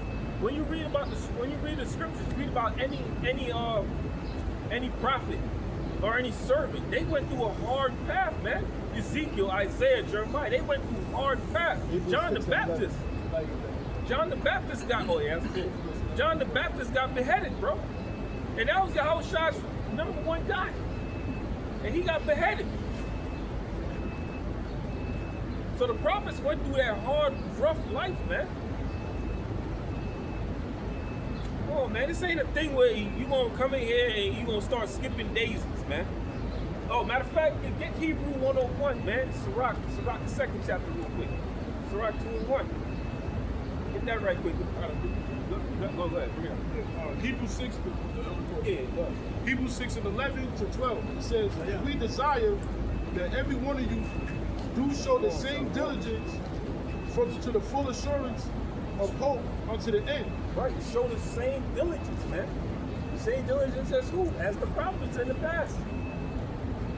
Because believe it or not, we are them coming back. All right? So So you got to show that same diligence. And them brothers was diligent unto death, man. But guess what? Their names are written in heaven forever. Right? It says that ye be not slothful, but followers of them who through faith and patience inherit the promises. And that's straightforward. That's straightforward. You got that? I have it. Surah 2 and 1, right? My son, Salaki, is also known as Ecclesiasticus. 2 and 1. My son, if thou comes to serve the Lord, prepare thy soul for temptation. Right, they ain't teaching you this in church, man. In church, they believe when you find Jesus, you're going to find salvation. Like the Lord was lost. That you got to look for him, man. Yeah. All right, so it says, my son, when thou come to serve the Lord, prepare your soul for temptation, because the Lord is going to test you. And hold Surah 4 and 15 on deck. Go ahead. Verse 2. Set thy heart aright. And your heart means your mind. You got to make sure of this thing. You know? Go ahead. And constantly endure. Constantly endure what? All the trials you're going to go through, man. All the pain, all the suffering, all the sacrifice. You're going to have to sacrifice things for this, man. You know, Saturday is the day of the world. We could be doing shit today, bro. You could be doing whatever. But guess what? You out here doing the work of the Lord, man. And like I said, this is the day of the world. You know, you get your hair cut on Friday, you know, Saturday, you gonna go hit it, you know what I'm saying? Good. Got all your shit ironed out, you know, Nikes you gonna wear. Good for Saturday, bro. Crushing it, bro. Go to the Puerto Rican Day Parade. Oh, man, we missing that? That's some Ephraimite woman. You know what I'm saying? Yo, you missing all of that good stuff. I stopped going You to know? those places like 30 years ago. Go ahead, bro. Verse 3. Oh, actually, there's a little bit more in verse 2. And make not haste in time of trouble. Right, make not haste in your time of trouble. So when that hell come on you, don't bug out, bro. Don't flip out, freak out, lose patience, lose faith. Nah, man, stay calm, bro, and revert back to the scriptures. One thing I've been telling myself, you know, this week, you know, is, hey, man, all the answers are here. All the answers are here.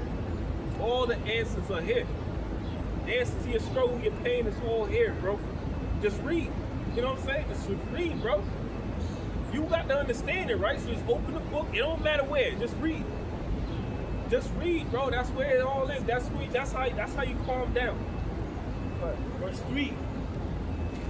Cleave unto him and depart not away, that thou mayest be increased at thy last end. Right, man, because the more trials and tribulations you go through, the stronger you're going to be in the spirit. The stronger your spirit, it's spiritual exercise, bro. You exercise your body, right? And when you exercise in your body, don't you know the cause of your pain is due to your muscles tearing? And what happens after that? Your muscles repair itself and you get stronger. Bigger muscles, stronger. Now that weight ain't 300, that ain't shit no more, bro. I can squat that light. I can bench that light now. Okay? So spiritually, you got to go through these trials and tribulations, tear your spirit up, and the Lord's going to mend it all back together, man. It's one in one, bro. That's how it go. Verse 4. Whatsoever is brought upon thee, take cheerfully, and be... Take cheerfully, because when you go back into the book of Hebrews, it says the Lord chastise those whom he loves. If the Lord loves you, he's going to chastise you. He's going to beat your ass down and build you back up. Remember that video with the woman when she said she visited the silversmith, and she asked the silversmith, how do you know that your product is done? And he said, when I can see my face in it. All right? So when you put it through the fire, the Lord kicking your ass, he's looking for his image in you. And I always say, too, we believe that we're the hopeful elect, right? Well, guess what? Yahweh Shai was refining our spirits back to what it was in the beginning. Remember, it was the elect that Yahweh Shai that made the earth, man. That made everything in existence, okay? So your hell is putting that spirit right back on track to what it used to be, bro. All right? So hell, it sucks. Ain't nobody want to fucking go through this. I don't want to keep going through this. It fucking sucks. You know? You see niggas you hate doing way better than you. Then niggas that done did wicked shit in their lives, did wicked shit to you. Them niggas is living good. And you out here struggling, bro. You're like, damn, dog. You know what I'm saying? But you know, Ezra had that same question. The prophets ask these questions, man. You know? We understand, bro. Hey, let them niggas have it, bro. We know what we gonna have soon, bro. Go ahead, bro. Ecclesiasticus, also known as Sirach 2 verse 4, whatsoever is brought upon thee, take cheerfully, and be patient when thou art changed to a low state. Yeah, when the Lord, hey, man, brothers though, the Lord will beat your ass down so bad you don't want to move. You don't want to get up out your crib, bro. You don't want to peek out the window, man. You know, but just accept it, man. One thing I learned from the elder apostle Gabar, man, which I thank him for, is learning to accept the situation or the condition that I'm in. Accept it, bro. That's the first step that's a huge step to getting over it, man, or getting through. Accept your condition, accept your situation. It's what the Lord got me. Hey, fuck it. I'm alive. I know the word. I got y'all. I'm good. You know what I'm saying? Hold that for a second. That first, the 5th verse brings out what you've been. Oh yeah? All right. Yeah. Read. So this is Ecclesiasticus 2 verse 5. For gold is tried in the fire, and acceptable men in the furnace of adversity. There you go. Gold is the Heavenly Father is comparing us to gold, the most precious metal on earth. He's comparing us to that. And how do you purify it? How do you cleanse it? How do you get it to shine? You got to put it through that fire. Get all that dross out, all that nickel, everything, all that dirt that was in it is going to burn out. And what's going to come out of it? Pure, sparkling gold, man. You know what I'm saying? You're going to be blinging. You know, look at each brother is a piece of a Cuban link. link, polish it. You put that bad boy on. Oh, shit, man. Look at me. You know? Shit, bro. One thing I like to say, man, dance in the fire, bro. Dance in the fire. Don't let your huh? Yeah. Don't let your hell bring you down, man. There's a song like that. Huh? There's a song like that. I wrote it. It's Ecclesiasticus chapter 4 verse 15. Whoso giveth ear unto her shall judge the nations. And that's talking about wisdom, not your wife. All right, but And he that attendeth unto her shall dwell securely. And if a man commit himself unto her, he shall inherit her, and his generation shall hold her in possession. right? For at the first she will walk with him by crooked ways, and bring fear and dread upon him. Right, she will walk with you by crooked ways. Now tell me, brothers, when y'all first heard the truth, your life started crumbling. Yeah. All of this shit started happening to you, man. That's wisdom testing, man. Let's see if this guy is worthy. You know, I remember one Simeonite that the day his debut to come to camp, the night before, his mother shaved his beard off. His mother shaved his head off, bro. And that was just Satan, man. And we never saw that dude again. The night, the Friday night, we were supposed to come to camp. His mother shaved his beard off, bro. Because she ain't wanted to be a part of this thing. And that's why we tell you, brothers, man, keep this to yourself, man. Until you get on a level where you can start talking to people, throwing them hints in this, keep this to yourself. This is for you. This is for you younger brothers coming in this faith, man. Keep this thing to yourself. Don't pillow talk with your woman. Don't pillow talk with no side chick or nothing. Keep this thing to yourself, man. Until you come on a level where you can confidently, speak about this thing, man. All right? Because at first you come in, your spirit might be a little shaky because you don't fully understand. Just take that advice, man. That saves you a lot of help. Go ahead, bro.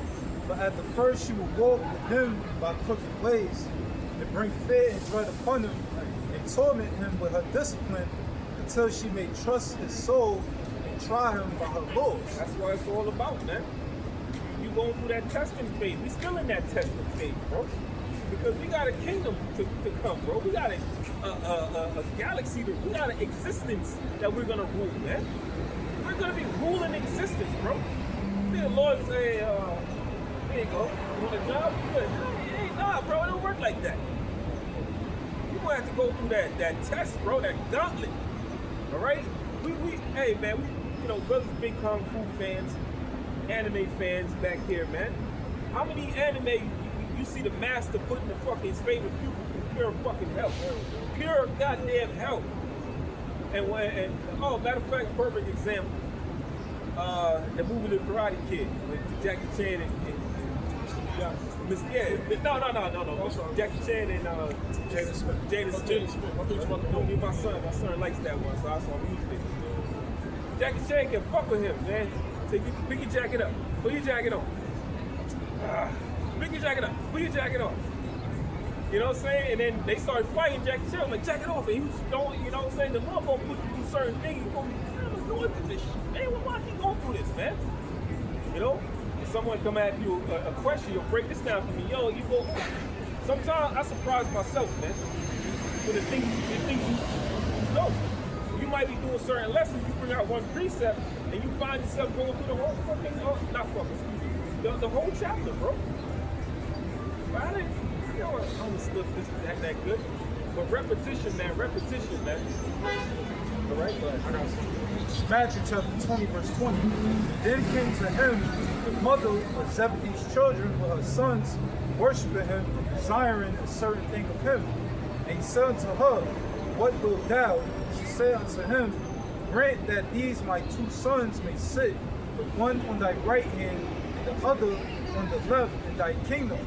But Yahushua answered and said, Ye know not what ye ask. Are ye able to drink of the cup that I shall drink of, and to be baptized with the baptism that I am baptized with? They said unto him, We are able. And he said unto them, Ye shall drink indeed of my cup, and be baptized with the baptism that I am baptized with.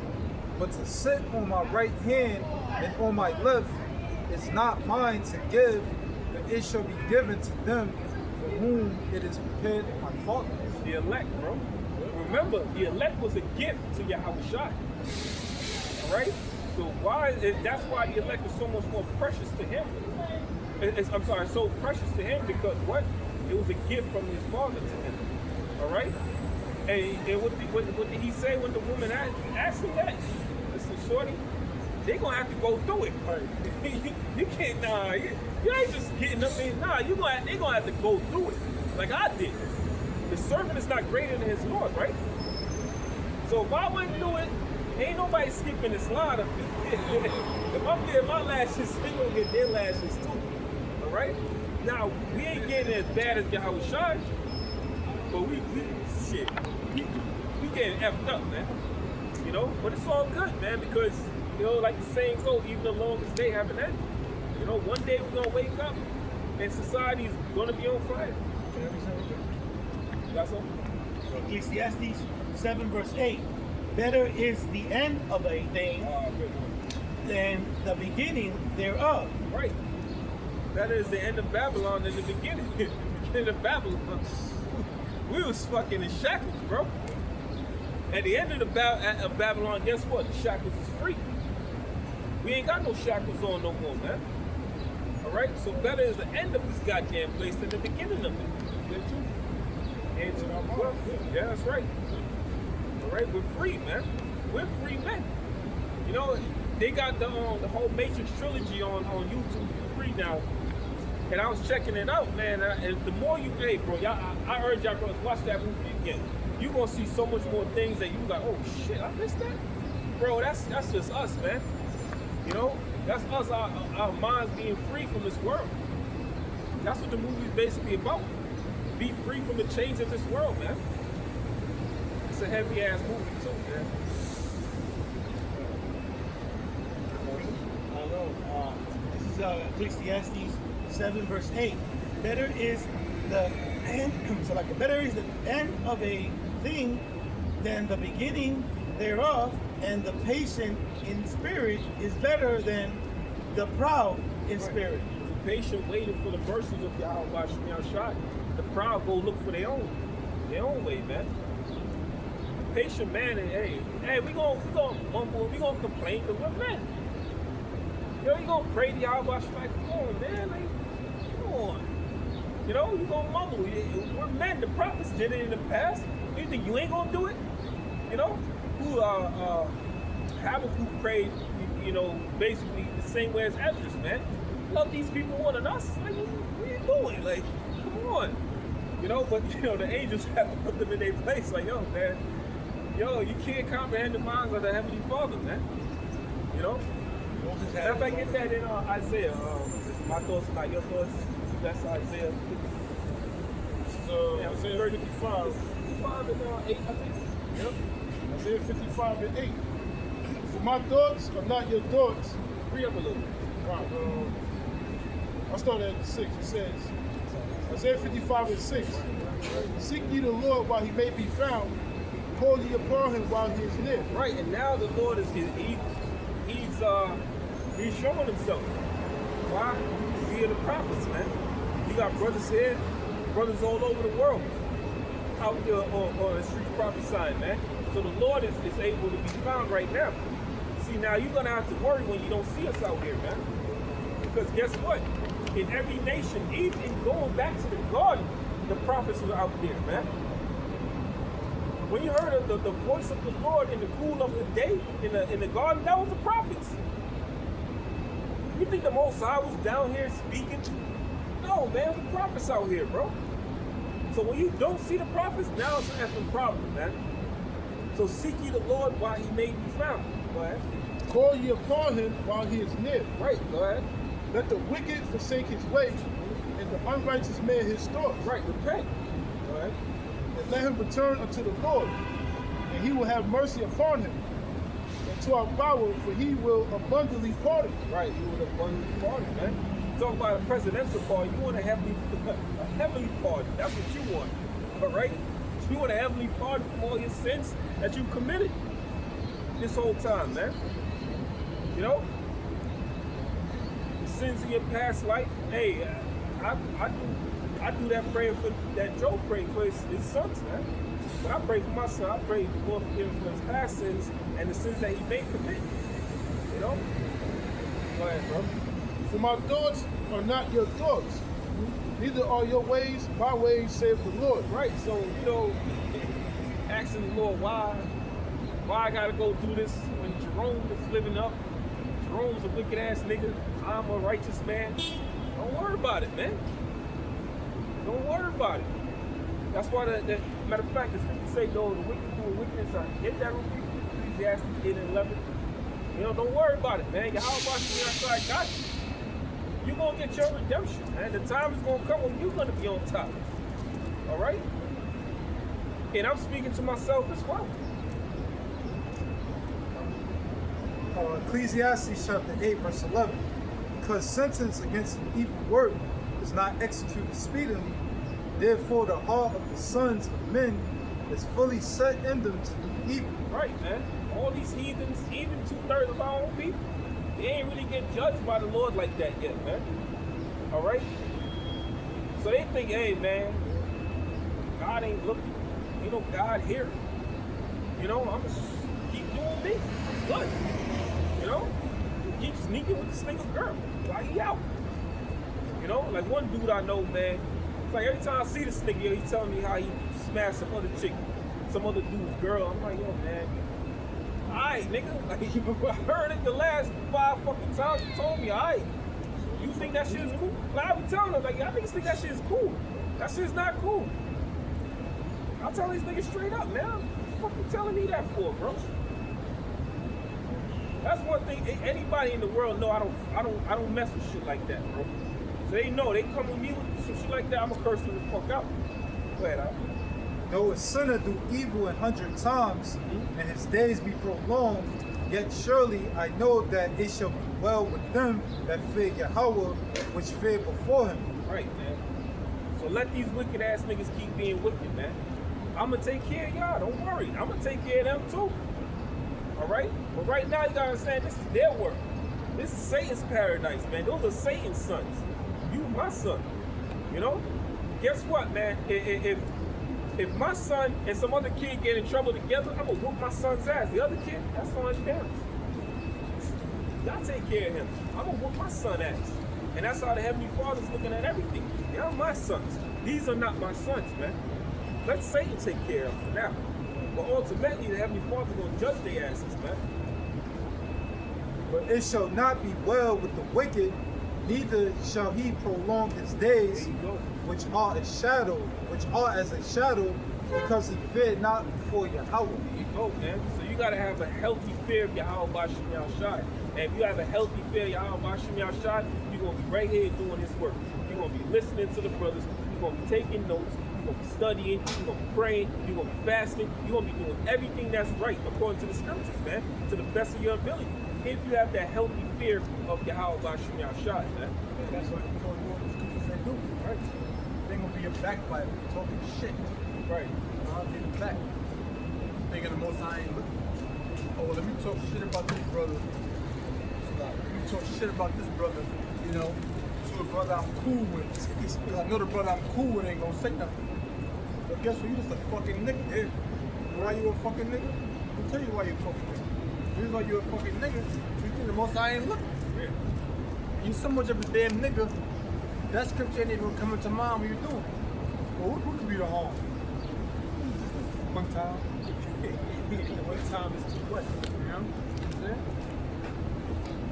You have scripture? That truth ain't a hangout, man. Yeah, Yeah, man, we hanging out on the block with my homies, man. This brother I'm cool with right here. This is Proverbs 28, verse 5.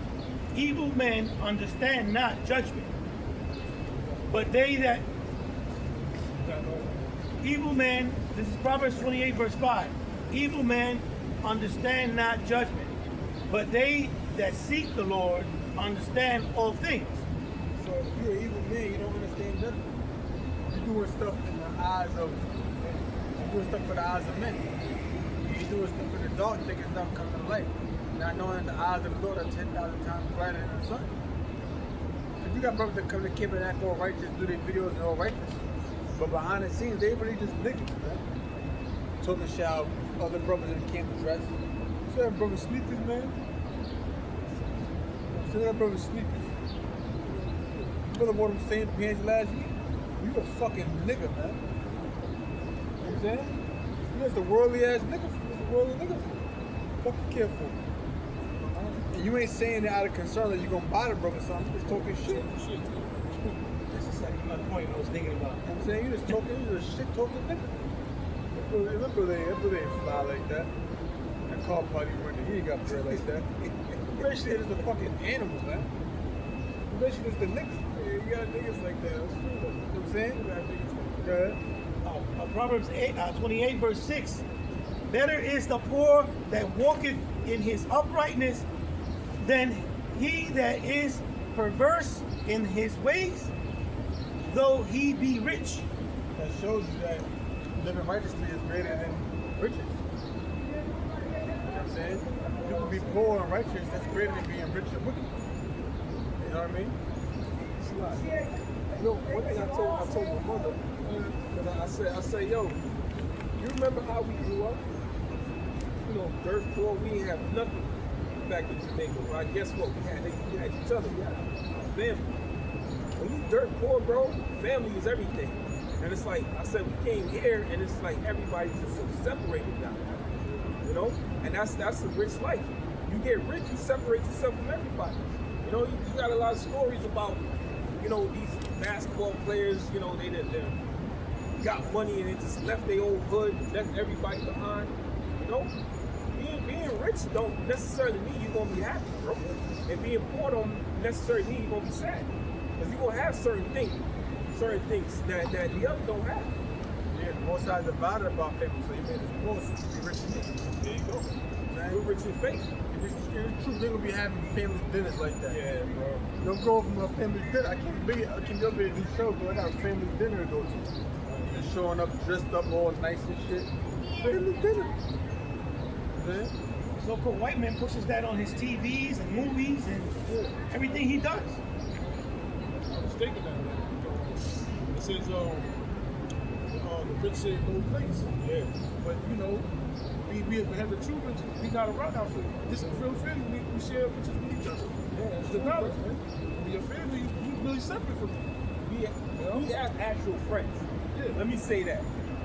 And I'm saying this, because of, dude that fell out the truth that he told me, the thing I missed the most, the brother, you know what I'm saying? So we have actual friends, bro. And the other thing he said, these niggas in the world, they ain't like y'all, man.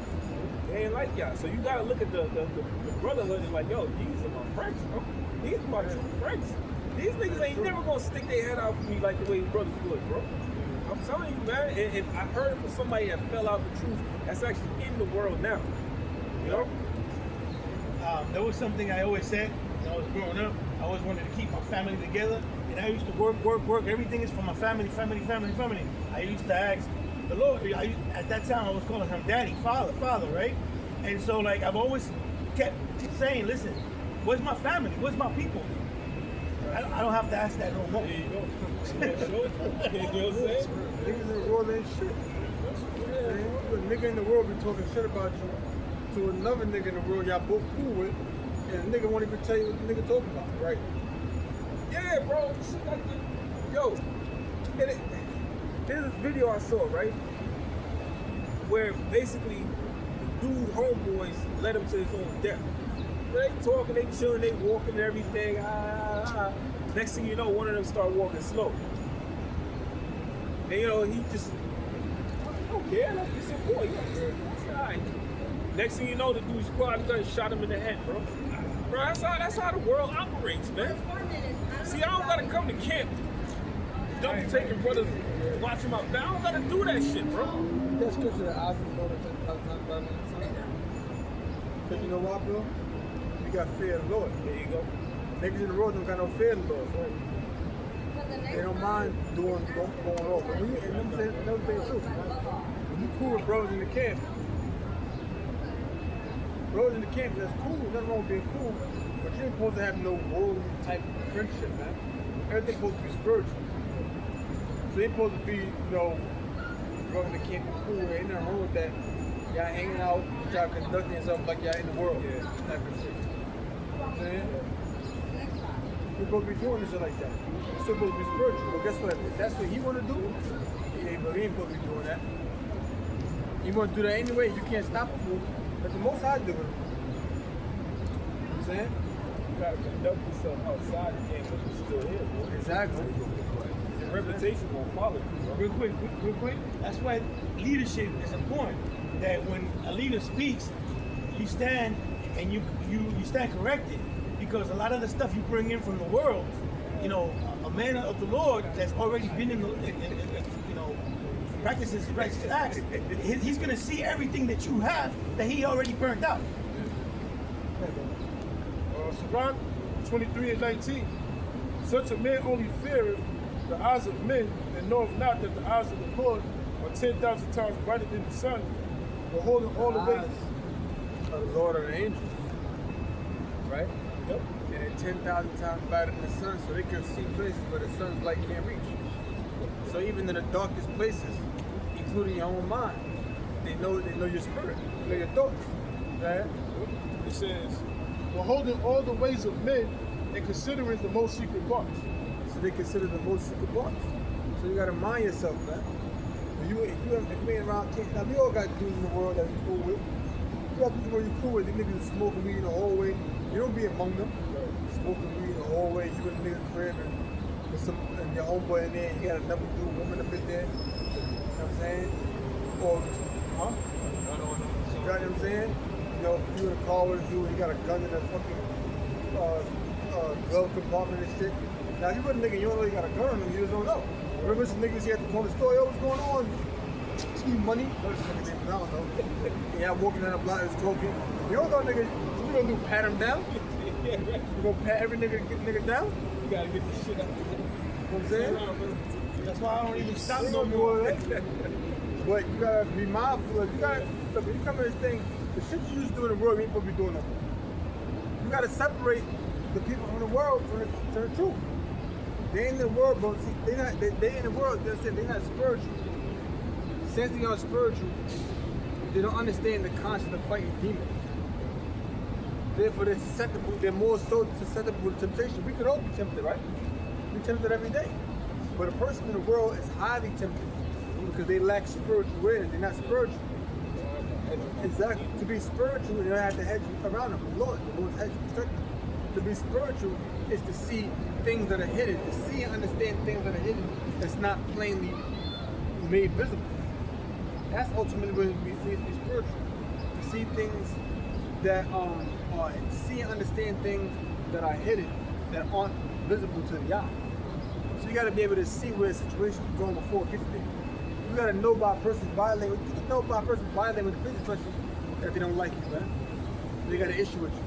You know the type of dudes in the world you grew up with. You know the kind of guy that talk shit about behind somebody in your back. You know they're the kind of dude that you don't be talking to a nigga in the world and you be asking him about his woman. Right. Well, you be hitting that? Well, fronting. Yeah. What's that? What it's like? Stuttering, saying and shit because you're hoping not to offend them. That's some niggas. You don't fucking do that shit. Ain't none of your damn business. Ain't none of your business, man. Hanging out with niggas in the world, you showing no money, showing no jewelry. You in the world. You don't do this. You don't do this kind of shit. That stupid shit, these hip hop niggas. You don't do that kind of shit. You don't do that kind of shit. It's 1 Corinthians chapter 2, verse 14. You may say, oh, that ain't really a big deal. That's just the beginning. That's just the temptation. That's your desire to be in the world. Right? But 1 Corinthians 2 and 14. But the natural man perceiveth not the things of the Spirit of Yahweh, for they are foolishness unto him. A natural man can't see the things that are spiritual because they're foolish unto him. You tell somebody in the world about the truth, they can't receive it because it's foolishness. Well, you mean to tell me that the Lord only died for these people? The bird will be exterminated for destruction? The white man and Esau, he will be exterminated? They're going into slavery to us? UFOs, brother? You're looking bugged out, man. Neither can he know them because they are spiritually discerned. They're spiritually discerned. Spiritually what? Discerned.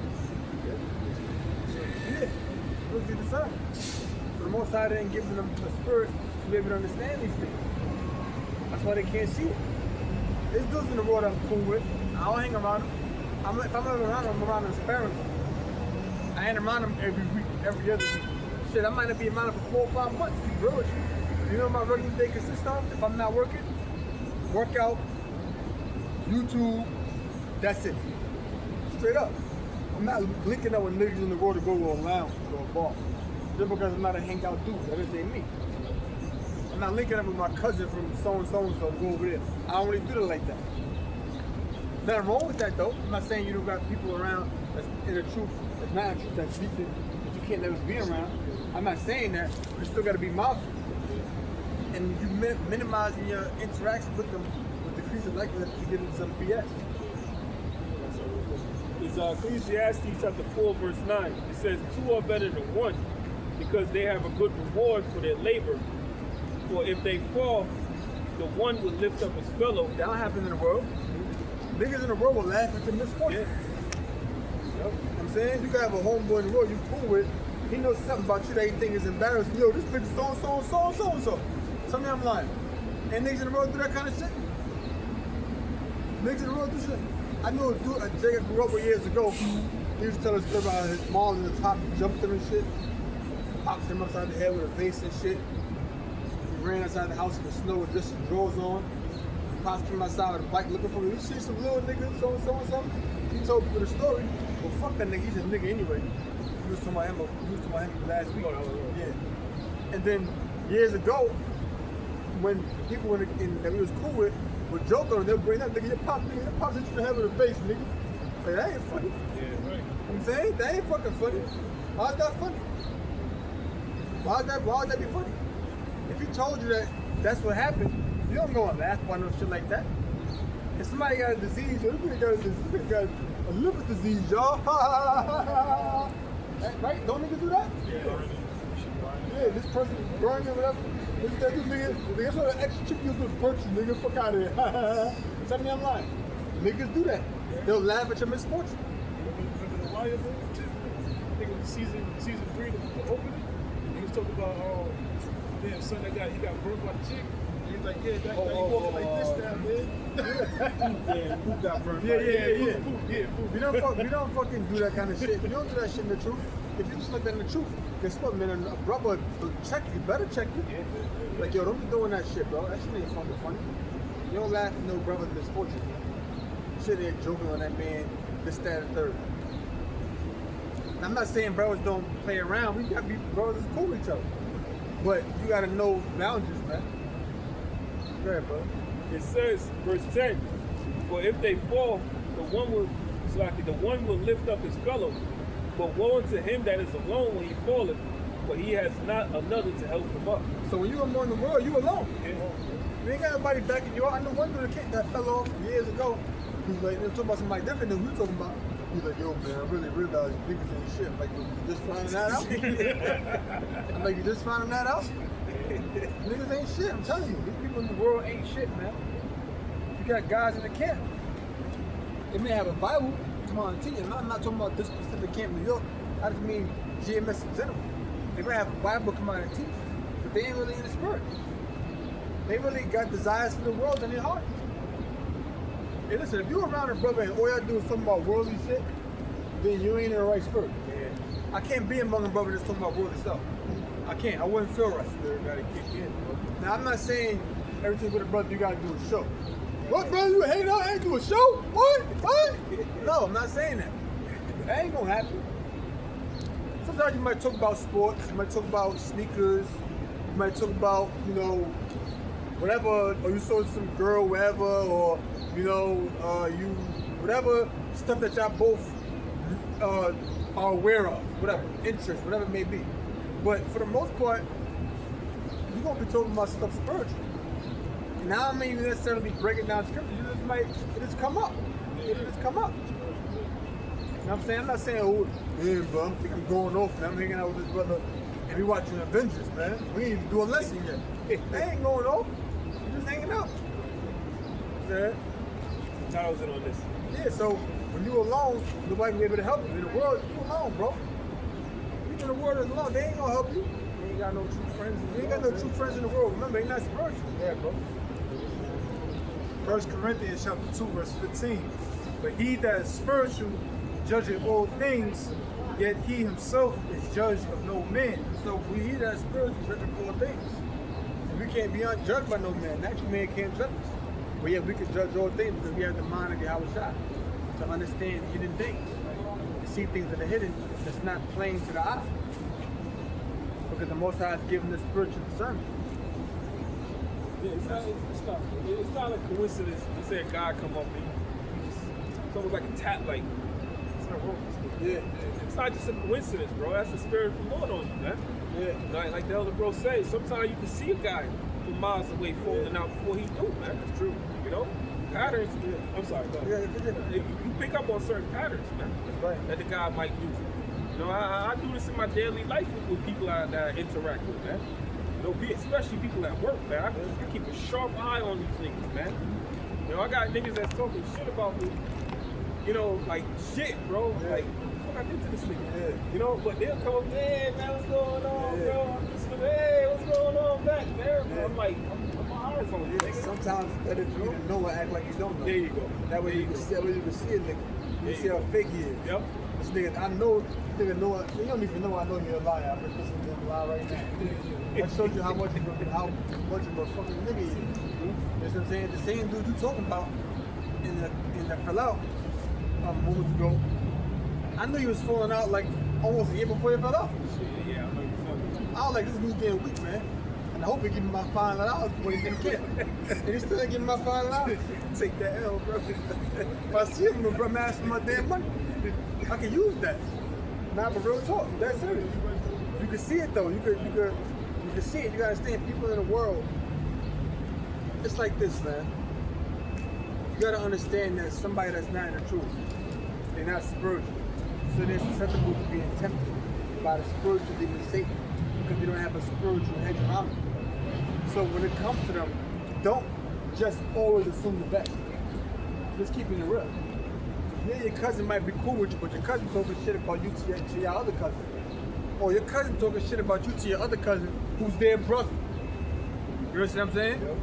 And he be so. So his car's a little messed up. Or so. Yeah, I don't even think he working. He'll be talking a little shit. This is what niggas do. Man. Yo, your family gonna talk shit about you. Your parents gonna be talking. My son crazy, man. He was a Bible guy. I remember years ago, the same guy you talking about that fell out. This is in the 34th Street era. Somebody said, well, how did you guys, just start doing it? Like, I'm pretty sure it was an Edomite. He had enough sense to come to the conclusion. I'm pretty sure y'all guys didn't all just know each other. How did y'all all just meet and start teaching?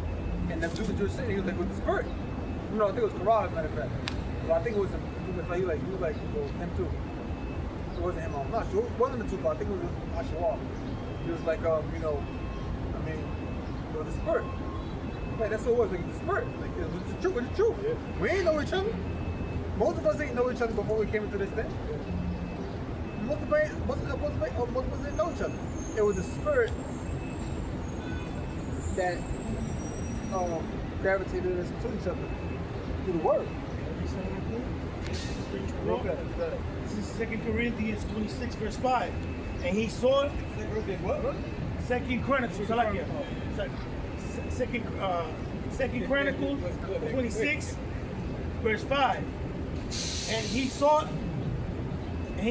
the Most High in the days of Zechariah, who had understanding in the vision of the Most High, and as long as he sought the Lord, the Most High made him to prosper. So, break it down, right? So in other words, because he sought the Most High, the Lord gave him understanding to prosper, to continue in the mission. Right. Listen, brothers, we ain't missing nothing in the world. Now, we ain't missing nothing. As you can see, you gotta understand. Like, look, I already been in this truth half of my life. I've been in the truth longer than I haven't been in the truth. You understand what I'm saying? Teenage years. You know what I'm saying? I saw the videos.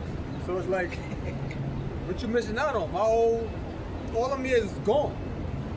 This jig I grew up with, right? I remember a few years ago I was at his house. I was like, remember back in the days, we used to be like, yo, we used to sit about how me and we used to grow up together. We used to daycare together. We used to joke with each other and shit growing up and all of that. And whenever I got him mad, he'd be like, nigga, I'm popping, nigga, I'm more popping, nigga, you lame, nigga, I'm popping. Cause I was funny and I was just getting mad. Nigga, you lame now, I'm popping, nigga, I'm popping. Nigga, I'm popping, nigga. Now he's just laughing in his face, nigga, you ain't nobody. Now he wasn't popular in the neighborhood. So one time I went to this crib a few years ago, we was talking or whatever. I remember back in the day we used to joke with each other. He used to be like, oh, I'm popping. I was like, yeah. I was like, does that shit mean anything now? He was like, no. He was like, no. Most people back in high school era, they all washed up. They just look drugged out. The dudes that was fly in high school, they bummed down. Because they got a body on clothes. You know what I'm saying? They got a body on, their mother ain't buying them shit no more. Because you know why you all grown men now. The women got kids, they all fat. You know, they're like Warrenses. None of that shit don't mean nothing. They had their time. They had the time. That was just, high school was just freshman year to senior year. It was just a time. That's what it was. No, it was just a time. That shit don't mean nothing. All that shit is in the past. It means actual nothing. You ain't missing nothing in the world, bro. I'm telling you. You gotta understand, we spiritual men. Satan, the scripture says, Satan like a roaring lion. 1 Corinthians chapter 2, verse 16. For who had known the mind of the Lord, that he may instruct him? But we have the mind of Yahushua. See? We have the mind of Yahushua, so we have spiritual discernment. We have the ability to see things, to see and understand things that are hidden. It's like Yahushua. Yep, 1 Peter chapter 5 and verse 8, it says, be sober, be vigilant. Because sober means you got to be clear-minded. But that means you can't drink. Be sober, brother. Be sober means to be clear-minded. That's why right after it says be sober, it says be vigilant. In order for you to be vigilant means to be awake, you got to have a mind that's clear. A mind that's focused on something. Not a mind that's shrouded with distractions. So be sober, be vigilant. Go ahead. Because your adversary, the devil, as a roaring lion, walketh about seeking whom he may devour. So we got to be vigilant because our adversary, the devil, is like a born lion, seeking whom he may devour. Somebody get Job 1:7, I believe it is. So we got to be vigilant. In order for the word vigilant means to be aware. So we got to be aware because Satan is seeking whom he may devour. You got to be aware of that. Okay? Part of you being aware is what? Having spiritual discernment, being circumspect. You gotta know when you're among people in the world, demons. I'm telling you. You could be around your family. Somebody gonna say something. A random occurrence, something gonna randomly just happen out of nowhere. You might be at your family house in August. Oh, can you help Aunt Betty bring in the Christmas decoration? Christmas decoration. Oh, yeah, you just want to get ready early. and that's the first time you went to the and that's the first time you went to their crib all year. You ain't go to their crib all year. That's the first thing you did. Now Aunt Betty is 72 years old. You go tell Aunt Betty I can't help carry the Christmas tree and the wreath and the baby Jesus in the house. You know what I'm saying? Now what you gonna say? I don't know. I don't know. What you gonna do now? You're gonna be tempted to do it. And guess what? You know what I'll do? I'm going to the store. I get the fuck out of there. I'm going to the store getting the fuck out of there. Man. Straight up and down. I don't visit my family around. I'm telling you, that'll happen. That'll happen. It'll be a random time you there, and that's exactly what will happen. I'm telling you. And we've all been in these kind of random situations. Like, why does this happen out of all of the days? Something happened on the Sabbath out of nowhere. You're like, Actually on the Sabbath. I mean, like, come on, man. It's like there's somebody right now that probably got tickets to the Knicks game or tickets to the Spurs game in Texas that might be a believer. But it's the Sabbath. Yeah. Celebrate. Okay, You know what I'm saying? And they're like, damn, man, well, maybe if I go and I'm kind of like not really into it, maybe. Go ahead, bro. Job chapter 1 verse 7. The Lord said to Satan, whence comest thou? And Satan answered, the Lord said, from going to and fro in the earth, and from walking up and down in it. So Satan going like a lion seeking may devour because he's going to and fro in the earth and walking up and down in it. And the Lord said to Satan, as thou considered my servant Job. So it's not like Satan is just walking around by himself. It's the adversary. So it's talking about spiritual wickedness in general, all throughout the world of influencing people to do that which is unrighteous.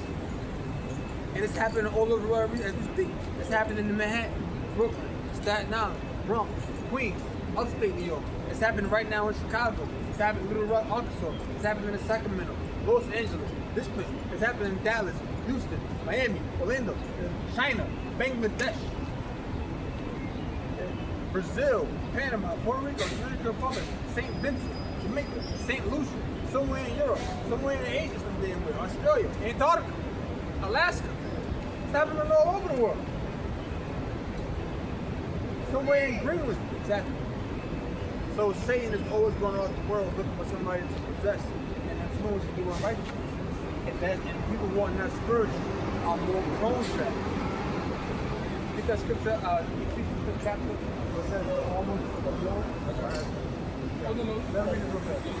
Ephesians chapter 6 verse 10. That's the last thing on. Finally, my brethren, be strong in the Lord and in the power of his might. Put on the whole armor of Yahweh, that ye may be able to stand against the wiles of the devil. For we wrestle not against flesh and blood, but against principalities, against powers, against the rulers of the darkness of this world, against spiritual wickedness in high places.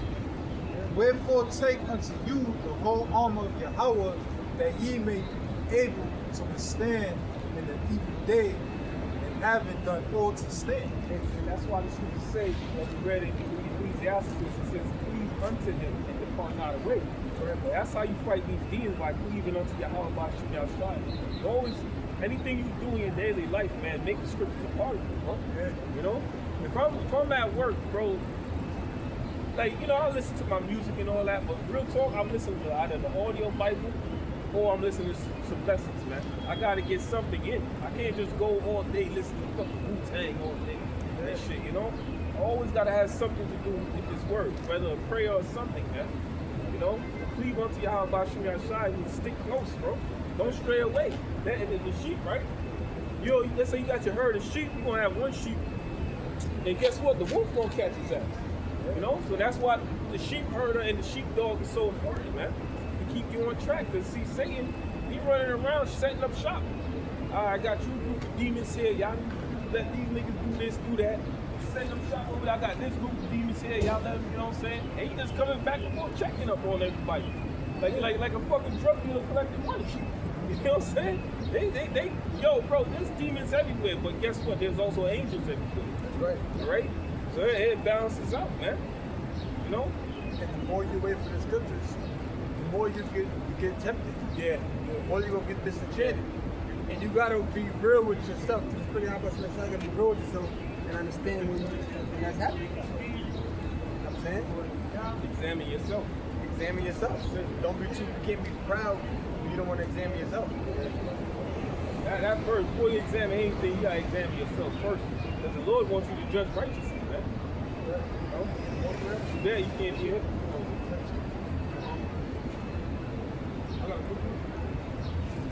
This is Ecclesiasticus 18 and 20.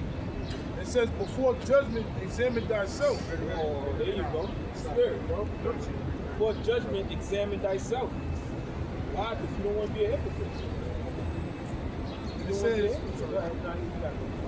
says, before judgment, examine thyself, and in the day of visitation, thou shalt find mercy. Thou shalt find mercy, man. Because you judge right. You know? That's what the Lord wants. Just weight and a just balance. You can't be like Esau, man. You can't judge like him. To Esau, everybody's wicked except him. That was it? I got some. 1 Samuel 26. Oh, 2 Samuel. Select it. 2 Samuel 15, verse 25. And the king said unto Zadok, carry back the ark of the Most High into the city. If I shall find favor in the eyes of the Lord, he will bring me again and show me both it and his habitation. So in other words, if we stick to this, we also will be showing the Lord's habitation, right? Because this is what we preach to you day in and day out. We teach you the word of the Lord. There was something else that I saw here. Here it is. 1 Samuel 26, verse 24. And behold, as thy life was much set by this day in my eyes, so let my life be much set by in the eyes of the Lord, and let him deliver me out of all tribulation. And that's what I really wanted, not the other one. But in reality is that since Satan is out there to get you, you keep prayer, asking the Lord for salvation. The Lord will give you, salvation. He'll send his angels to bring you out of tribulation. Yeah. Prayer goes well with fasting. You know? Prayer goes well with fasting, man. It raises your spiritual power level. Okay? And it raises your beacon, your light that you're shining towards your house, Yahshua. It raises that, man. You know? The watts go up. And the Lord, acknowledge you and the sacrifice, man. That's one thing about the Heavenly Father. He acknowledges your sacrifice. Nothing you sacrifice for the Lord is in vain. Right? Nothing, man. And like I'm speaking to myself as well. Because sometimes you have those Habakkuk prayers, you have those Ezra's prayers, man. You know? If you read the book of Habakkuk or Ezra, you know exactly what I'm talking about. Alright? Sometimes I feel like the Lord is your enemy, but that's not so. Alright? It's not so. It feels like it. You know? But like we read, man, my thoughts are not your thoughts. And then I believe it's in our second Ezra's, probably the 4th or the 5th chapter, maybe the 20th verse, the Lord, through the angel Uriel, Awar Allah said, in the end, you don't know the love that I have promised for my people. So although we're going through this fucked up situation that we're going through, and we just want it to end, man. We just want this nightmare to end. The Lord Yahweh Shem Yahshua have a great end for us, man. And we just gotta stick with it, bro. That's it. Just stick with it. You know? Pain hurts, pain sucks, but pain is love, man. You know, and especially the pain that we're going through. It's love from Yahweh Shem Yahshua.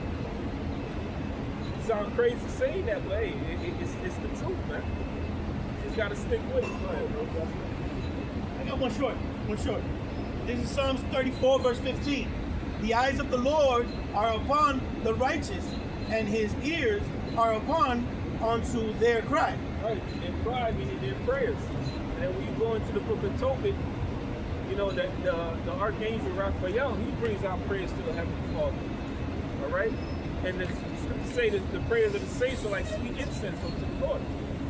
Okay, you know, somebody put on a nice incense, man. Yo, you gonna pay attention to it, yo. That's a nice one. You know, that's a real good one, brother. You know, so when you pray to Yahweh Shem Yahshua also, man, pray with faith, man. You know, don't pray like you don't know what the fuck is happening. Go ahead, you have something? Yeah, Hebrews 12:6. For whom the Lord loveth, he chasteneth. Yeah, that's a good. Hey, that's a good one to finish it off with, man. That's the spirit. Go ahead. It says, for whom the Lord loveth, he chasteneth. Right. And whom the Lord loveth, he chasteneth. Remember all the prophets. Remember Job. Remember everything that happened to them, man. Remember King David, the Lord's friend. The Lord put him through hell. And the Lord said, I was his friend. Imagine what honor that is. For the Heavenly Father to call you a friend. Go ahead, bro.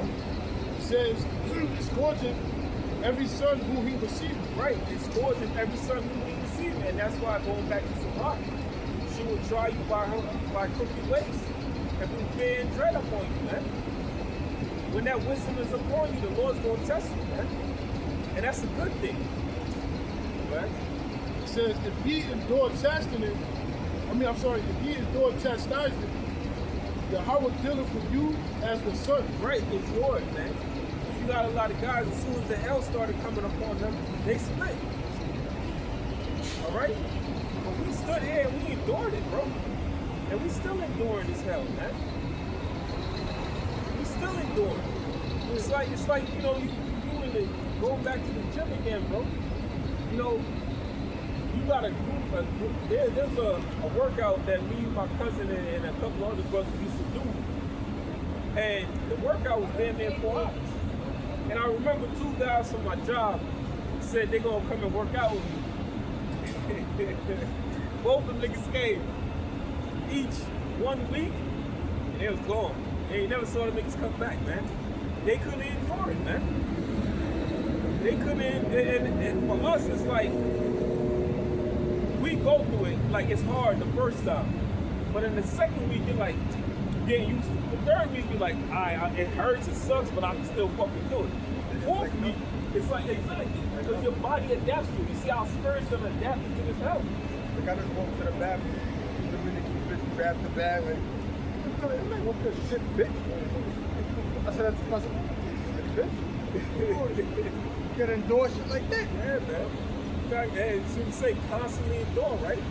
So let's constantly endure this thing. And I mentioned it earlier about, you know, having the bag. Yeah. I just want to bring up an article really quick about endurance. Bring it out. Right, because what happened is that, Break it down. wow. Bring it out. This is from Washington, right? So this is Tulsi Gabbard, right? Announced Friday a release. Next time.